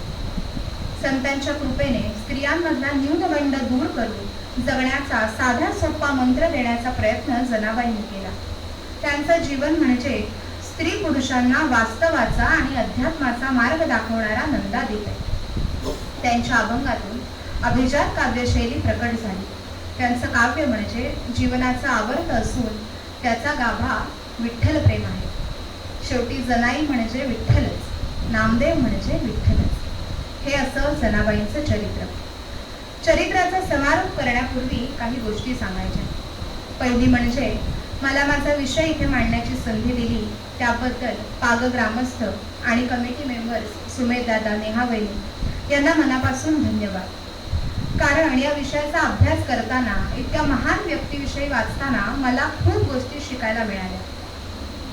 आमची पिढी आणि यापुढची पिढी सुद्धा पॅकेजेस, अचीवमेंट्स, टार्गेट्स, प्रमोशन्स यातच अडकली. आजच्या वेगवान आयुष्यात जगताना, धावताना या सगळ्याचा स्ट्रेस घेत ही पिढी जगते आणि मग अचानक मेडिटेशन, स्लो लिव्हिंग, ओंकार साधना, वर्क लाईफ बॅलन्स यावर चर्चा करू लागते. पण आमच्या हे लक्षात येत नाही की हे सगळं आपल्याच इतिहासात आपल्याच पूर्वजांनी सांगितलेलं आहे. नामस्मरणासारखं पॉवरफुल मेडिटेशन दुसरं कोणतंच नाही. त्याला स्थळ, काळ, वेळ, पैसा, वायफाय, नेटवर्क काहीही लागत नाही. लागते ती फक्त भगवंतावर असलेली अढळ निष्ठा आणि तो आपल्या जवळ आहे, आपल्या हृदयातच आहे हा विश्वास. रोज जपमाळ घेऊन किंवा देवळात जाऊनच भक्ती करावी असं कुठेही लिहिलेलं नाही. जिथे आहोत, जसे आहोत तिथूनच फक्त मनोभावे देवाची आठवण काढून त्याला नमस्कार केला तरी तो भाव त्याला पोचतो. भक्ती करणं हे काही अवघड नाही. उलट भक्ती करण्या इतकं सोपं दुसरं काहीच नाही. देवाच्या जवळ जाण्यासाठी नाही तर आपल्या अंतर्मनाच्या 2 पावलं जवळ जाण्यासाठी नामस्मरणा इतका साधा सोपा मार्ग नाही. आपल्या इतिहासात किती शिकण्यासारखं आहे आणि किती महान व्यक्तींबद्दल जाणून घेऊन आपण आपले विचार समृद्ध करू शकतो हे या 9 दिवसात आपण बघितलंच. आम्हा सगळ्या नवख्या व्याख्यातांना या उपक्रमातून नक्कीच प्रेरणा मिळाली आणि आम्ही सगळ्याच हा अभ्यास नक्की असाच पुढे चालू ठेवू. आम्हा सर्व व्याख्यात्यांच्या वतीने मी पुन्हा एकदा सर्वांचे आभार मानते. आमचा हा पहिलाच प्रयत्न आपण गोड मानून घेतलात, आमच्या चुका सांभाळून घेतल्या त्याबद्दल मनापासून धन्यवाद. चरित्राचा समारोप संत जनाबाईंनी लिहिलेल्या भारुडाने करूया. आपल्यामध्ये असणारी आसक्ती, अहंकार आणि त्या योगे येणाऱ्या इतर वृत्ती म्हणजे काम, क्रोध, मोह, मत्सर हे सगळं गळून पडू दे, दूर होऊ दे. म्हणजे माझ्यातलं आणि त्या भगवंतामधलं अंतर, त्यातले अडथळे दूर होते. मी त्याच्या चरणाच्या आणखी जवळ जाईन असा त्याचा अर्थ आहे. यामध्ये या विकारांना सासू, सासरा, नणंद अशा उपमा दिलेल्या आहेत. आपल्यामधीलही हे विकार दूर सारू देत अशी प्रार्थना करूया. खंडेराया तुझ करीते नवसू, खंडेराया तुझ करीते नवसू, मरू दे सासू खंडेराया, सासू मेल्यावरी तुटेल आसरा, सासू मेल्यावरी तुटेल आसरा, मरू दे सासरा खंडेराया, खंडेराया तुझ करीते नवसू, सासरा मेल्यावरी मिळेल आनंद, सासरा मेल्यावरी मिळेल आनंद, मरू दे नणंद खंडेराया, खंडेराया तुझ करीते नवसू, नणंद सरता होईन मोकळी, नणंद सरता होईन मोकळी, गळा घालीन झोळी भंडाराची, खंडेराया तुझ करीते नवसू जनी म्हणे खंडो अवघेची मरू दे जनी म्हणे खंडो अवघेची मरू दे एकटी राहू दे पायापाशी खंडेराया तुझ करीते नवसू खंडेराया तुझ करीते नवसू. धन्यवाद.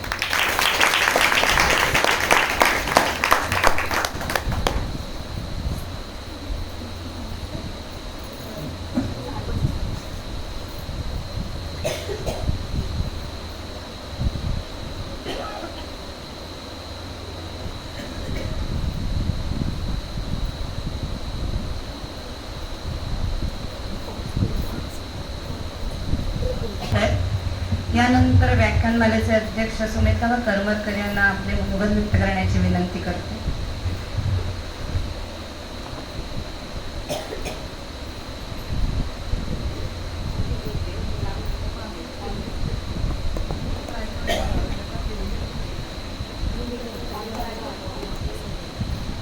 कृष्णेश्वर महाराज की जय, रुक्मिणी पांडुरंग भगवान की जय. फार कठीण हो या विषयावर अध्यक्षाचं मनोगत व्यक्त करणं. पण अनुसंधान आणि भगवंताच्या अस्तित्वाची जाणीव हे परमार्थाचे मुख्य विषय आहेत. आणि संत सत्पुरुष आणि सद्गुरू म्हणजे आपला आम्ही जेव्हा चर्चा करतो तेव्हा भगवंताच्या अस्तित्वाची जाणीव आपल्याला असावी असं एक ढोबळमानाने आम्ही चर्चा करतो. जेव्हा देवाला नैवेद्य दाखवल्यानंतर तो लगेच जेवायला घेणं याच्यापेक्षा जरा 10 मिनिटं थांबू, निदान असं वाटावं तरी तू कधीतरी जेवेल. पण संत सत्पुरुष त्यांचे परमशिष्य हे जे असतात त्यांना अस्तित्वाची जाणीव हा विषय नसतो, तर प्रत्यक्ष भगवंताची अस्तित्वच त्यांच्याबरोबर असतं. आणि ह्याच्यात अग्रक्रमाने जर ज्यांचं नाव घ्यायचं असेल त्यात संत जनाबाईंचं नक्कीच नाव घेतलं जाईल. आणि त्यांनी असं आता सांगितलं तसं कबीरांच्या संदर्भात एक अभंग लिहिला गेला. गाणं आपल्या सगळ्यांना माहिती आहे, कौशल्यात कबीराचं विणवतो शेल आहे कौशल्याचं नाम. त्याच्यात एक असं छान ओळ आहे की दास राम नामी रंगे राम होई दास. जनाबाईंच्या संदर्भामध्ये असंच आयुष्य त्यांचं आहे. आणि ते तिने जसं सांगितलं तसं त्या नामयाची दासी नामाची दासी झाली आणि त्याचं अप्रतिम विवेचन सो राधिकाजी यांनी केलं. त्यांना खरोखरच मनापासून धन्यवाद देतो. आणि तिची परवानगी किंवा तिला म्हणजे वाईट वाटून वगैरे किंवा मनावर घे भाटवडेकर काकूला पण सांगतो पूर्वरंग उत्तम सांगतोय. तिची आई कीर्तनकर आहे त्यामुळे ती उत्तरंग सुद्धा जमेल. गाणं आहेच त्यामुळे पुढच्या वर्षीच्या कार्तिकी एकादशीला कीर्तनाला उभं राहायला. आणि व्याख्यानमालेचं यश काय तर पहिल्या दिवशी एक स्त्री कीर्तनकाराचं चरित्र भाटवडेकर काकूने सांगितलं, शेवटच्या दिवशी कीर्तनकारच गवसली. या व्याख्यानमालेला ज्या ज्या ह्या व्याख्यात्या होत्या त्यांनी भरपूरच अभ्यास केला. म्हणजे आम्ही वेळोवेळी भेटत होतो. त्यांचा अभ्यास त्यांचं त्याच्यासाठी असलेलं ते काय लगन म्हणतात ना इंग्रजीमध्ये लगन म्हणजे तर आपुलकी ती फार सुरेख होती. म्हणजे कुठून सुमेध दादांनी कामाला लावलं असं काही त्यांना वाटलं नाही. त्या स्वतः त्याच्यामध्ये अगदी रमून गेल्या होत्या. आणि आज म्हणजे तुम्हाला प्रत्यय आलाच असेल, गेले 9 दिवस सतत ऐकून आलाच असेल की. आणि त्यांचा नवीनच प्रयोग असल्यामुळे काही जणांनी वाचून सांगितलं, काही जणांनी पाठांतराने सांगितलं, पण त्याच्यातून अभ्यास त्यांचा निश्चितच डोकावतो. आणि ते खरोखरच भावण्यासारखं आहे. 9 व्याख्यात्या बोलल्या आणि 10वी दररोज बोलत होती. आणि हिचं कौतुक असं आहे की आम्ही जेव्हा पहिली मीटिंग घेतली तेव्हा कालावधी जरा बराच होता, त्यामुळे 9च्या 9 दिवस व्हायला पाहिजे म्हणून एखादं कोणीतरी स्पेअर असावं असा एक विचार झाला. त्याच्यातून हिचं नाव पुढे आलं. आणि मला सांगायला आवडेल की सावित्री या विषयावर तिचं सुद्धा व्याख्यान तयार आहे. आणि तयार असून सुद्धा मी दररोज 5 मिनिटं बोलते. त्यामुळे तिचे विशेष आभार, सगळ्या 9 जणींचे आभार, तुमच्या सगळ्यांच्या आणि सर्व पाग्रामस्थांच्या ह्या सपोर्टमुळे त्यांच्या पाठिंब्यामुळे असा हा 9 दिवसाचा कार्यक्रम व्याख्यानमाला म्हणा प्रवचन म्हणा काही असेल पण पांडुरंगाच्या कृपेने फार सुंदर रंगला. त्याबद्दल सर्वांचे आभार मानतो. धन्यवाद.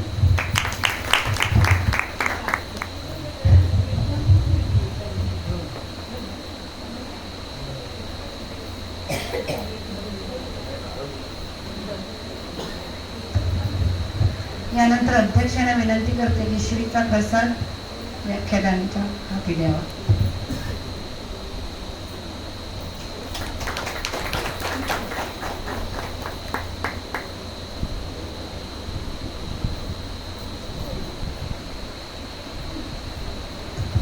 यानंतर आपल्याला सुपरिचित असलेले तसेच प्रमुख पाहुणे तथा व्याख्यानमालेचे मार्गदर्शक धनंजय काका चित्ते यांना विनंती करते की त्यांनी त्यांचे मनोगत व्यक्त करावे.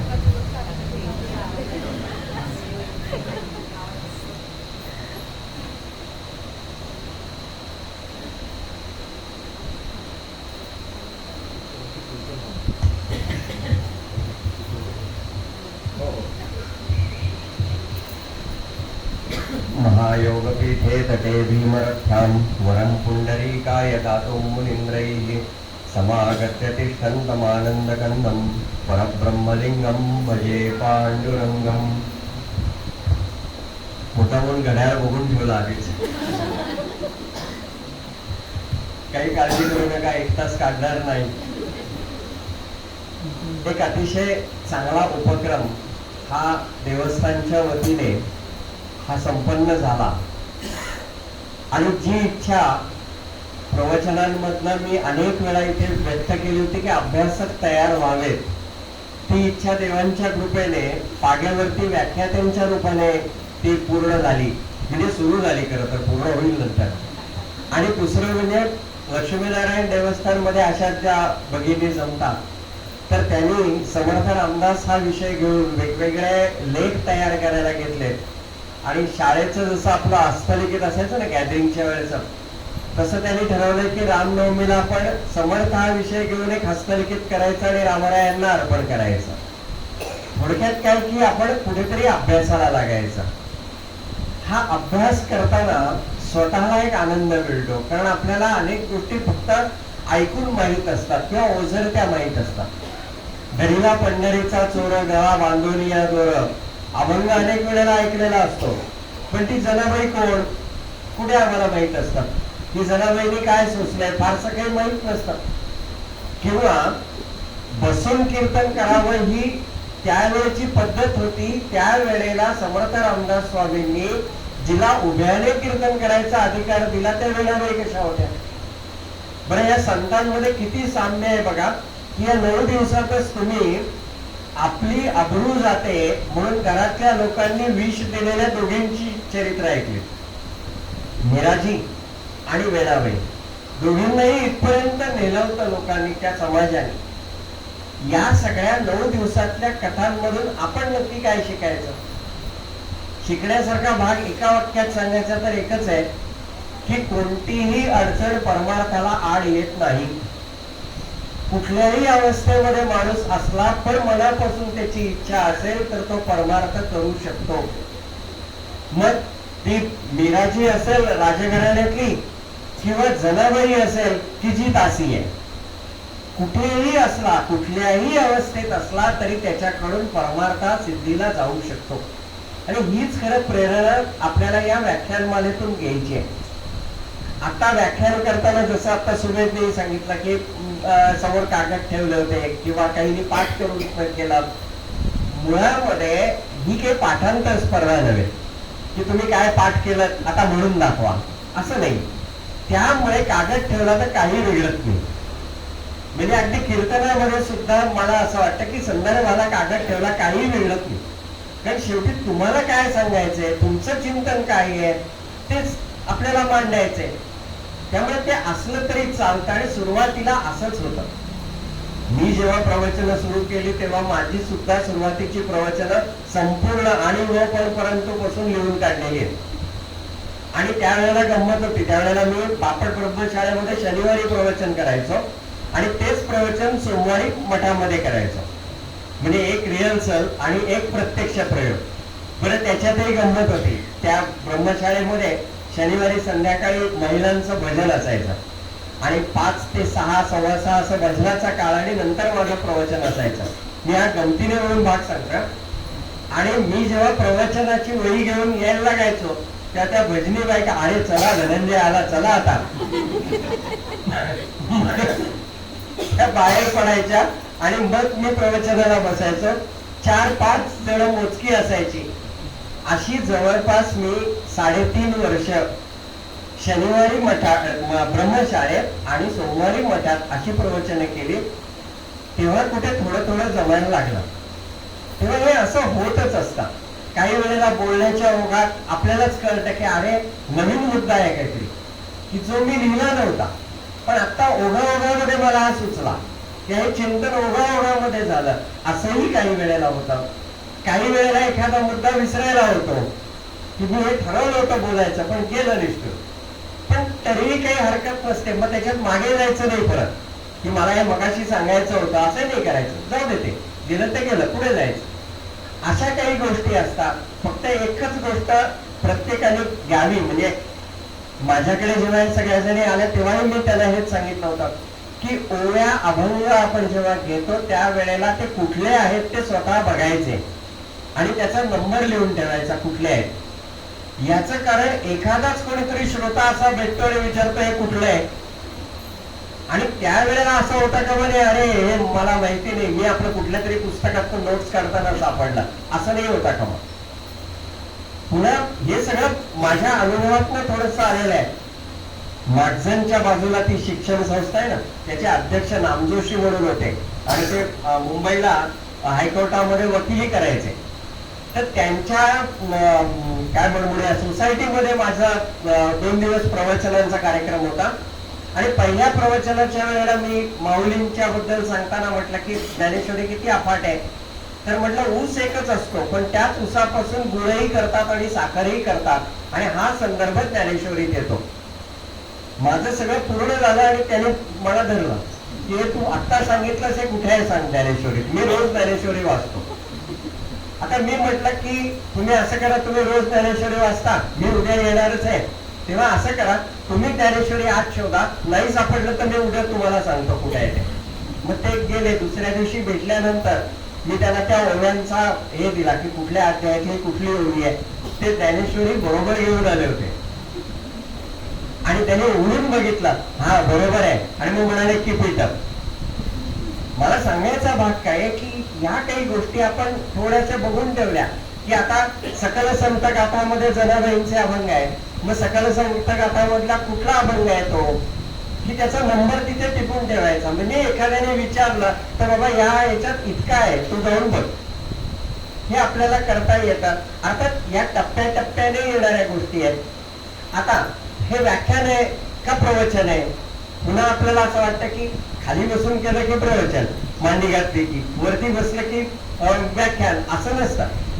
प्रवचन हा परमार्थाकडे वळवण्यासाठी केलेला वक्तृत्वाचा एक भाग आहे.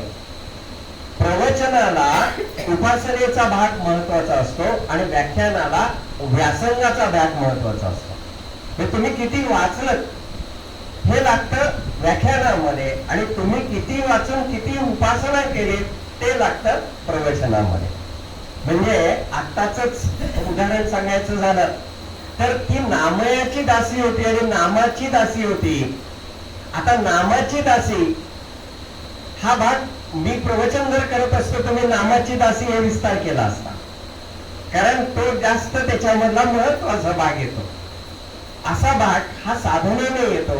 म्हणून आता अभ्यास तर चालू ठेवाच, पण अभ्यासाच्या जोडीला काहीतरी रोज थोडीशी उपासना वेगळी. आतापर्यंत कसं होतं, नाही मग आम्ही स्तोत्र म्हणतो, आम्ही रामरक्षा म्हणतो. आता ह्याला उपासना म्हणत नाहीत. उपासना एका जागी बसून करायची. काही करा, एक माळ जप. जरी आता सांगितलं की जप एका माळ घेऊनच जप करा असं कुठे सांगितलं नाही, तो जप माळ घेऊनच करा. याचं कारण असं की त्या माळेमुळे आपण एका जागी राहतो आणि निदान त्या 108चं बंधन तरी राहतात. नाही तर किती जप करायचा. आम्ही सुरुवात केल्यावर 40-50 झाला तरी वाटतं पुष्कळ झाला. ज्यांनी जप सुरू केला असेल ती वेळ त्यांना आठवत असेल तर बघा की ती माळ सुद्धा 10 वेळा वरती बघितली जाते, मेरूमणी अजून चाला का नाही वरती. तर ही अवस्था येते. मग 108 होण्यासाठी म्हणून निदान तेवढा तरी, आणि मग ती माळ ठेवून जे काही करायचंय ते आणखीन जास्त होऊ दे, पण ती साधना चालू होऊ दे. आणि सुमेधारी सगळ्यांना मला हेच सुचवायचंय की असा उपक्रम कायम चालू ठेवा. म्हणजे तो या 1 वर्षापुरता असं नाही की तो कायम चालू राहू दे. आणि करण्यासारखं खूप आहे. आता बघा, चैत्रामध्ये आपल्याकडे 9-10 दिवसाचा कार्यक्रम असतो रामनवमीच्या याला. मी सहज काल विचार करत होतो की आता असं नवरात्रात झालं, मग चैत्रात काय करता येऊ शकेल. आणि मग मला सहज आठवलं की चैत्र प्रतिपदा ते दशमी एका मोठ्या व्यक्तीची एकतर जयंती न तर पुण्यतिथी. चैत्र शुद्ध प्रतिपदा हा पूजनीय डॉक्टर हेडगेवारांचा जन्मदिवस आहे. बरं, तेही चरित्र इतकं अफाट आहे की तेही, कारण ते शेवटी संस्कृती उभारणाऱ्या गोष्टीसाठी आयुष्य घालवणारे आहेत. म्हणजे त्यांचंही चरित्र हे आपल्याला सांगता येऊ शकेल की देहातला गुरु न देता, त्यांना काय आपण स्वतः गुरुस्थानी बसू शकले असते गुरुपौर्णिमेला, त्याने देहातला गुरु दिला नाही, त्याने भगव्या ध्वजाला गुरु केला.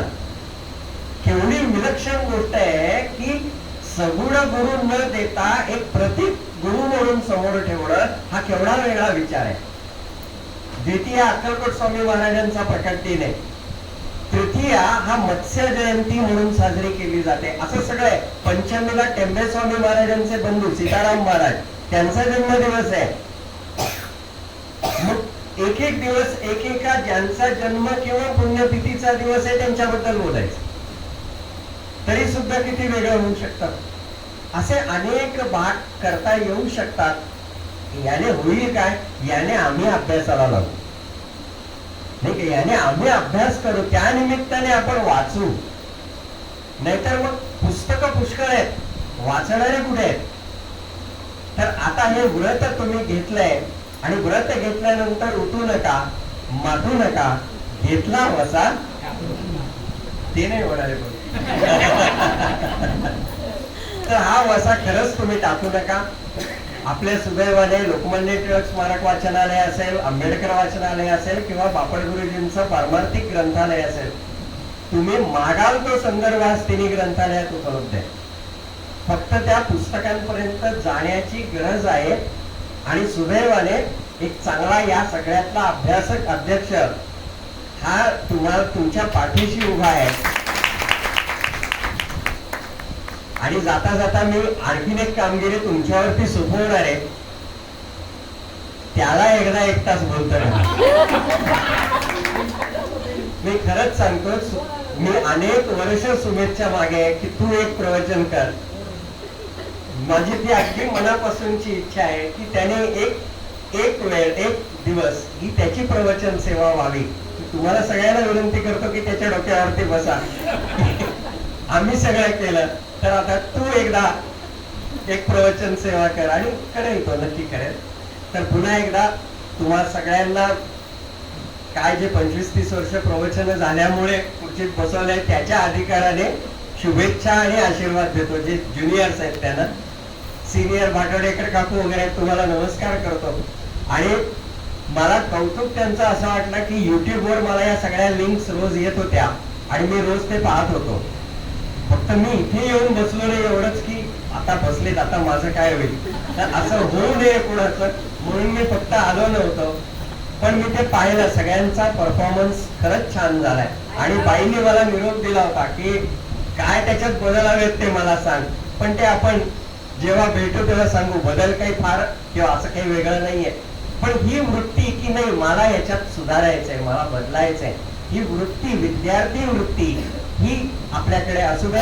आणि असेच कार्यक्रम चढत्या वाढत्या संख्येने घडू देत ही पांडुरंगांच्या चरणी प्रार्थना करतो. ध्येय काय ठेवायचं त्याचा श्लोक एकत्र म्हणूया. उपासनेला दृढ चाल व्हावे, भूदेव संतासी सदा व्हावे, सत्कर्म योगे वय घालवावे, सर्वामुखी मंगल बोल व्हावे. पुंडली कवरदा हरी विठ्ठल.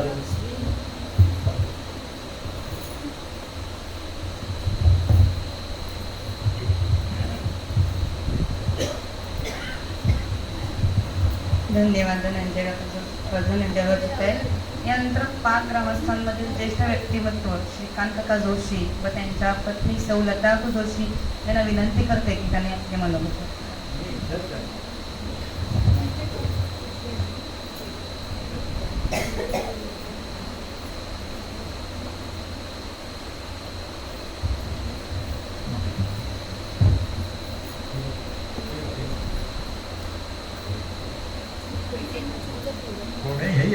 चिंता करू नका. वाचले किती मला पण माहिती नाही.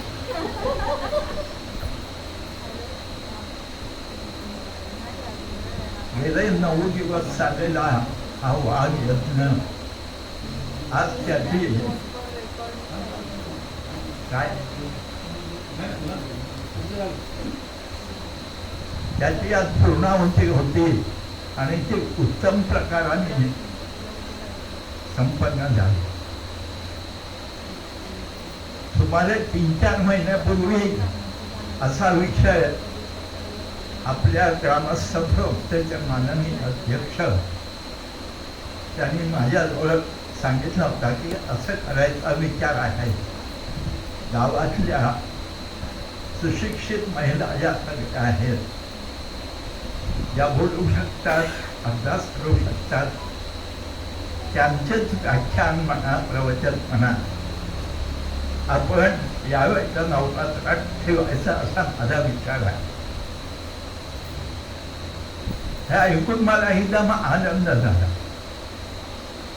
गावातल्या महिलांना कुठलं तरी एक उत्तम व्यासपीठ उपलब्ध करून देणं, त्याच्यासाठी मागचा एक आपण माहेर वाचणी संमेलनाचा मोठा कार्यक्रम केला. असे कार्यक्रम मधून मधून व्हावे आणि महिलांनी पुढे जावं अशी अंतर्गत माझी इच्छा. पण मला 3 काळज्या होत्या. एक, अध्यक्षांची इच्छा असली तर कमिटीला पटायला हवं. त्यांनी जर हो म्हटलं तरच विषय पुढे जायचा आणि बरोबर आहे, संस्था आहे, त्याचे नियम आहे, त्यानुसार पुढे जाणार. पण आत्ताची अवस्था इतकी चांगली आहे की सगळी जी कमिटी आहे, कार्यकारिणी, अगदी ट्रस्टींसकट, ते सगळे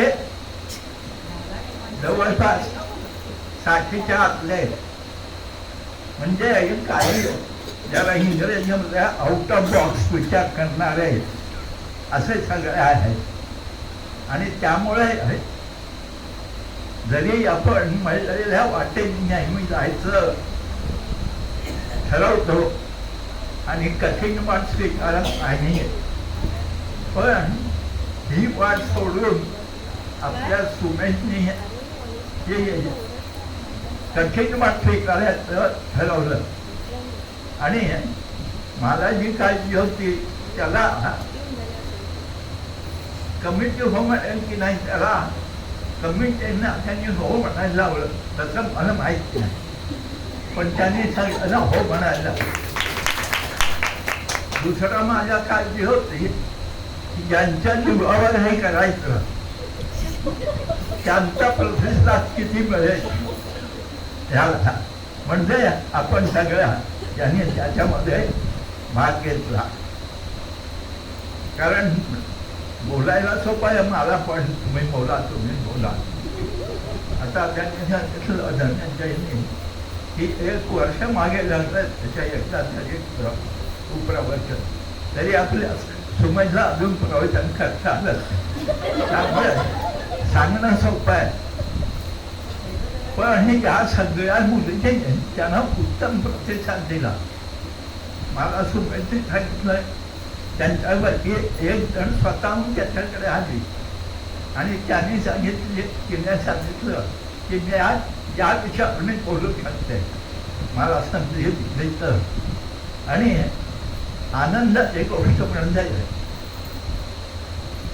अत्यंत भरभरून प्रतिसाद या सगळ्या महिलांनी दिला.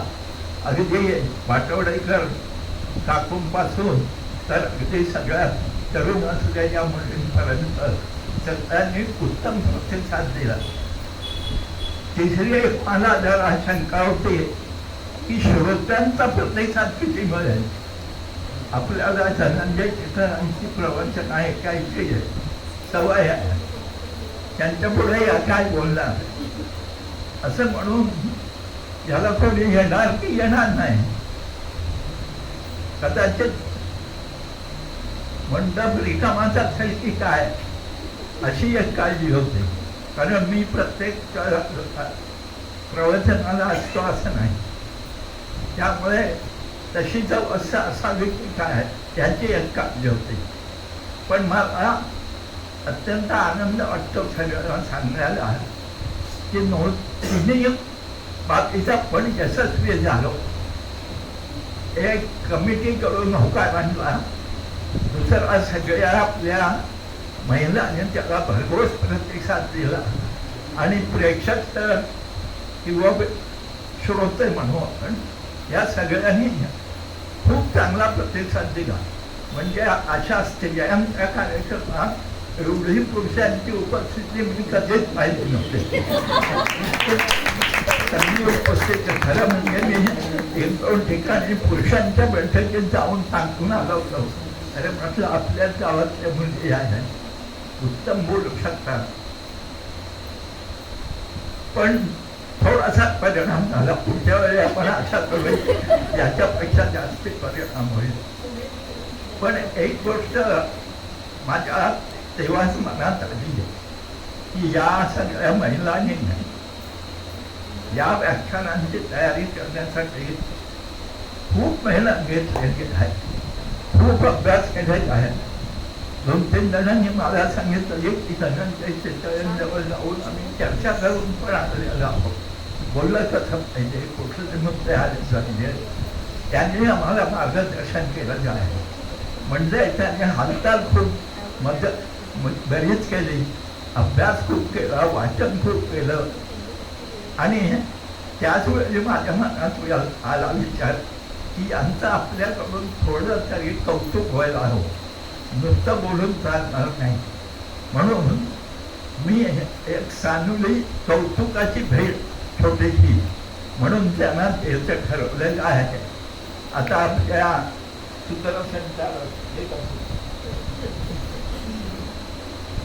त्या एकेकीचं नाव वाचतील आणि त्याने आपलं पाकिट वस्तू नाही आहे, पाकिट आपलं घेऊन जायचं. फक्त सगळ्यांनी लाईन नाही लावायची, एकेकीने येऊन नाव पुकारतील तसं खायचं. आणखी 2 ज्याने व्याख्यान केलं नाही पण उत्तम कामगिरी केली त्या दोघांचंही कौतुक करायचं मला. एक म्हणजे आपले सूत्रसंचालन, खूपच चांगलं त्याने सूत्रसंचालन केलं. म्हणजे अगदी नेमक्या शब्दामध्ये आणि नेमकं तेवढंच बोलणं, फारच सूत्रसंचालन चांगलं केलं. आणि आमच्या एका पठ्याची मला कौतुक करायचं, त्याने इतकं सुंदर त्याचं रेकॉर्डिंग केलं सगळं आणि ते धनंजय चितळेंपर्यंत पोचलं. त्यामुळे तिथे त्यांना बसून ऐकायला मिळालं. इतकं चांगलं आहे. अशा या 11 मंडळींचा इथे थोडं कौतुकचा फरक बघतो. आणि मग पुढचे कार्यक्रमाला थोडं असेल माझ्या पत्नींच्या हस्ते त्या द्यावं अशी जी कल्पना आहे. तेव्हा तुम्ही इकडे येऊन बसला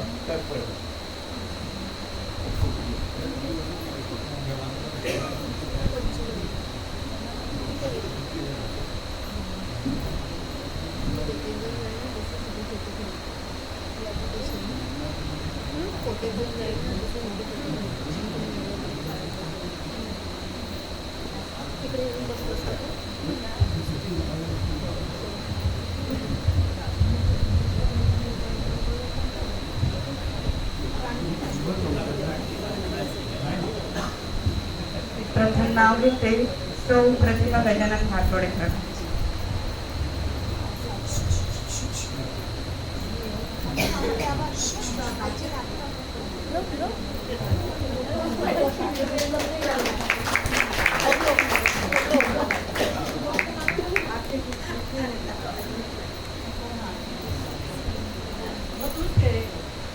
त्यानंतर सौ स्कंदा परेश चित्ते, ते आत्ता नाही आहेत पण त्यांच्या घरापैकी त्यांनी स्वीकारावं.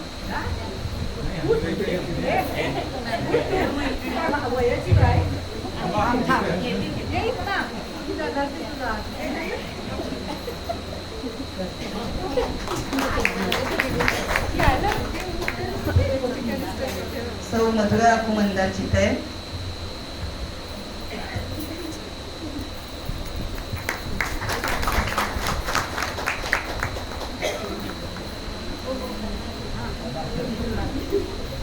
सौ अमृता ओंकार जोशी,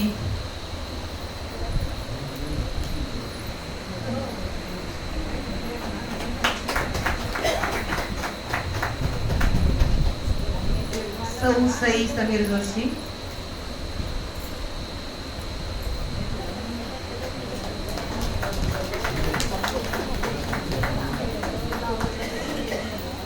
सौ शीतल स्वानंद रानडे,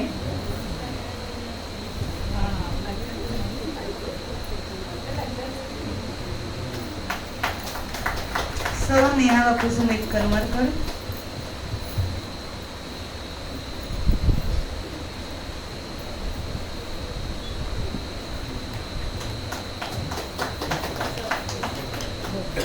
सौ मृण्मयी सुयोग सहस्रबुद्धे,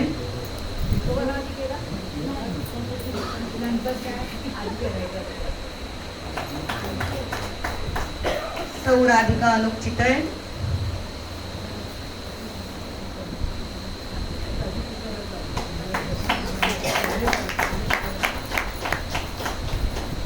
स्मित स्वानंद रानडे,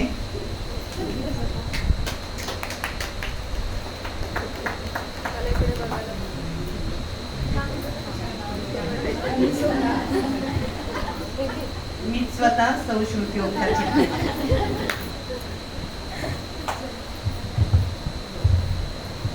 सावित्रीचं व्याख्यान पण उद्यावरून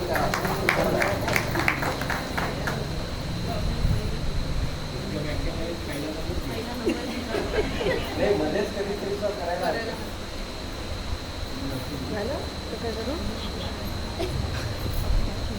नाही मिळत कुठे फिरव.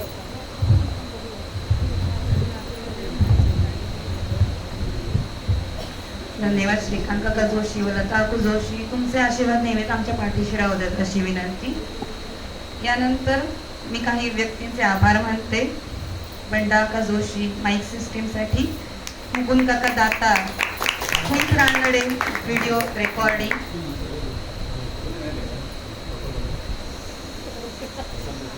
होय प्रसाद.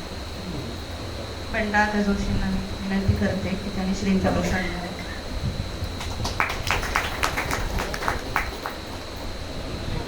मुकुंद काका दाता, तिकडेच गेले. स्मित स्वानंद रानडे,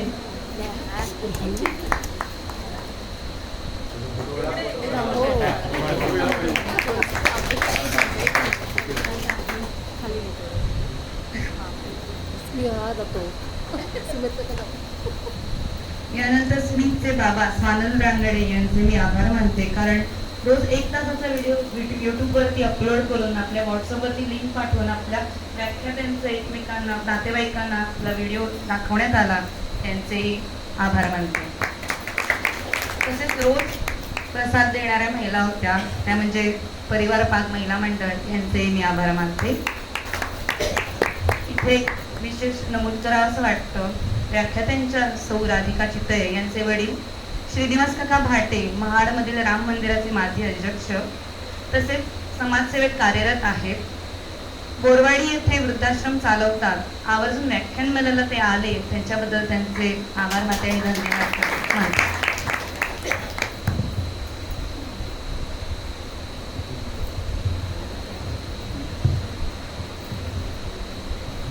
यानंतर मी एक गोष्ट नमूद करते जी मी आत्ता अभ्यासली त्याविषयी. चरित्राचा समारोप करण्यापूर्वी एक गोष्ट नमूद करावीशी वाटते. मंडळी, ह्या उपक्रमाचा आपण सगळ्यांनी घाट घालतो तो का? आजच्या पिढीसमोर अनेक आव्हाने आहेत. अस्तित्वांचे, नवीन शिक्षणाचा, वाढणाऱ्या गुन्हेगारीचं, निर्मितीचं आव्हान आणि एकात्मतेचं आव्हान. हिंदी सिनेमाला बघायला जाऊन गर्दी किंवा कीर्तन व्याख्यान या कार्यक्रमाला होणारी गर्दी यात फार फरक आहे. आज इंटरनेटवर नवीन सिरीज आली तर ती बघ असं तरुण मुला मुलींना सांगावं लागत नाही, पण असा कार्यक्रमाला जा असं आवर्जून सांगावं लागतं. आपला समाज टिकवायचा असेल तर त्यासाठी आपल्याला आपलं हे इतिहासाचं, संस्कृतीचं, वैभवाचं जपावंच लागेल. मंडळी, ज्ञानेश्वरी, दासबोध, भगवद्गीता अशा सगळ्या ग्रंथांमधून आपल्याला आयुष्य जगताना येणाऱ्या प्रत्येक प्रश्नाचं उत्तर मिळू शकतं. पण या साहित्याला आपण तरुणांनी प्रकाशात आणलंच पाहिजे. थोडक्यात त्याचे प्रमोशन केले पाहिजे. आज हिंदू धर्माचे काम करणाऱ्या संघटनांना आपण शक्य होईल तितकी मदत करायला हवी. त्यात सहभागी ही होऊ शकतो हे नक्कीच करूया. आज हा एक छोटासा व्याख्यानमालेचा प्रयत्न तुमच्या समोर केला, त्याचा आपण सर्वांनी स्वागत केलं, कौतुक केलं आणि पूर्णत्वास नेण्यात सहाय्य देखील केलं. याबद्दल मनापासून धन्यवाद. मी कृष्णेश्वर पळा ग्रामस्थ संस्थेचे अध्यक्ष सुमित काका करमरकर यांचे ऋण व्यक्त करते. त्यांनी विश्वास दाखवून सूत्रसंचलनाची जबाबदारी माझ्यावर सोपवली. यानंतर कार्यक्रमाच्या सांगतेकडे वळूया. हेची दान टेका देवा हे गाणं म्हणून कार्यक्रम पूर्ण होईल. 5 संस्थेतर्फे ओटी भरणे कार्यक्रम होईल, तेव्हाच प्रसाद दिला जाईल. त्यानंतरच कार्यक्रम संपेल. तरी सर्वांनी याची नोंद घ्यावी. प्रसाद घेतल्याशिवाय कोणी उठू नये ही विनंती. धन्यवाद.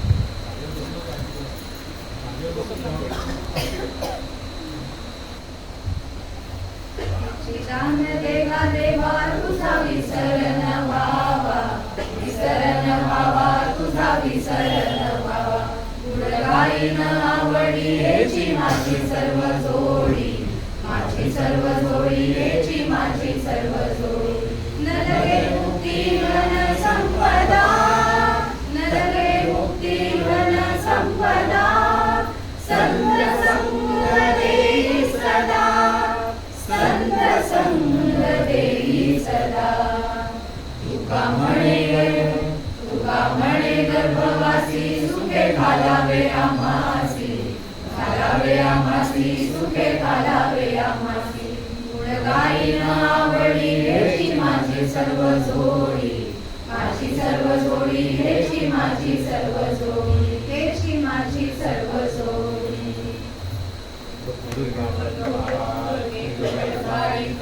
संसारी अनाथनाथे अंबे करुणा विस्तारी. वारी वारी जन्म मरणाचे वारी, वारी पडलो आता संकट निवारी. जय देवी महिषासुरमर्दिनी, सुरवरेश्वर वरदे तारक संजीवनी. जय देवी भुवनी भुवनी पाहता तो कैसे नाही, चारी शंभरे परंतु न बोलवे काही. चारी विवाद करता पवित्रवादी, ते तू भक्ता लागे पावस नवरारी. जय देवी महिषासुरमर्दिनी, सुरवरेश्वर वरदे तारक संजीवनी. जय देवी प्रसन्न वदने प्रसन्न होसी निजराशा, देशापासून सोडी सोडी हो पाशा. अंबे तुझ वाचून पूर्वील आशा, हर कल्पन झाला पदपंकज वेशा. जय देवी महिषासुरमर्दिनी, सुरवरेश्वर वरदे तारक संजीवनी. जय देवी जय कृष्णेश्वर महाराज की जय.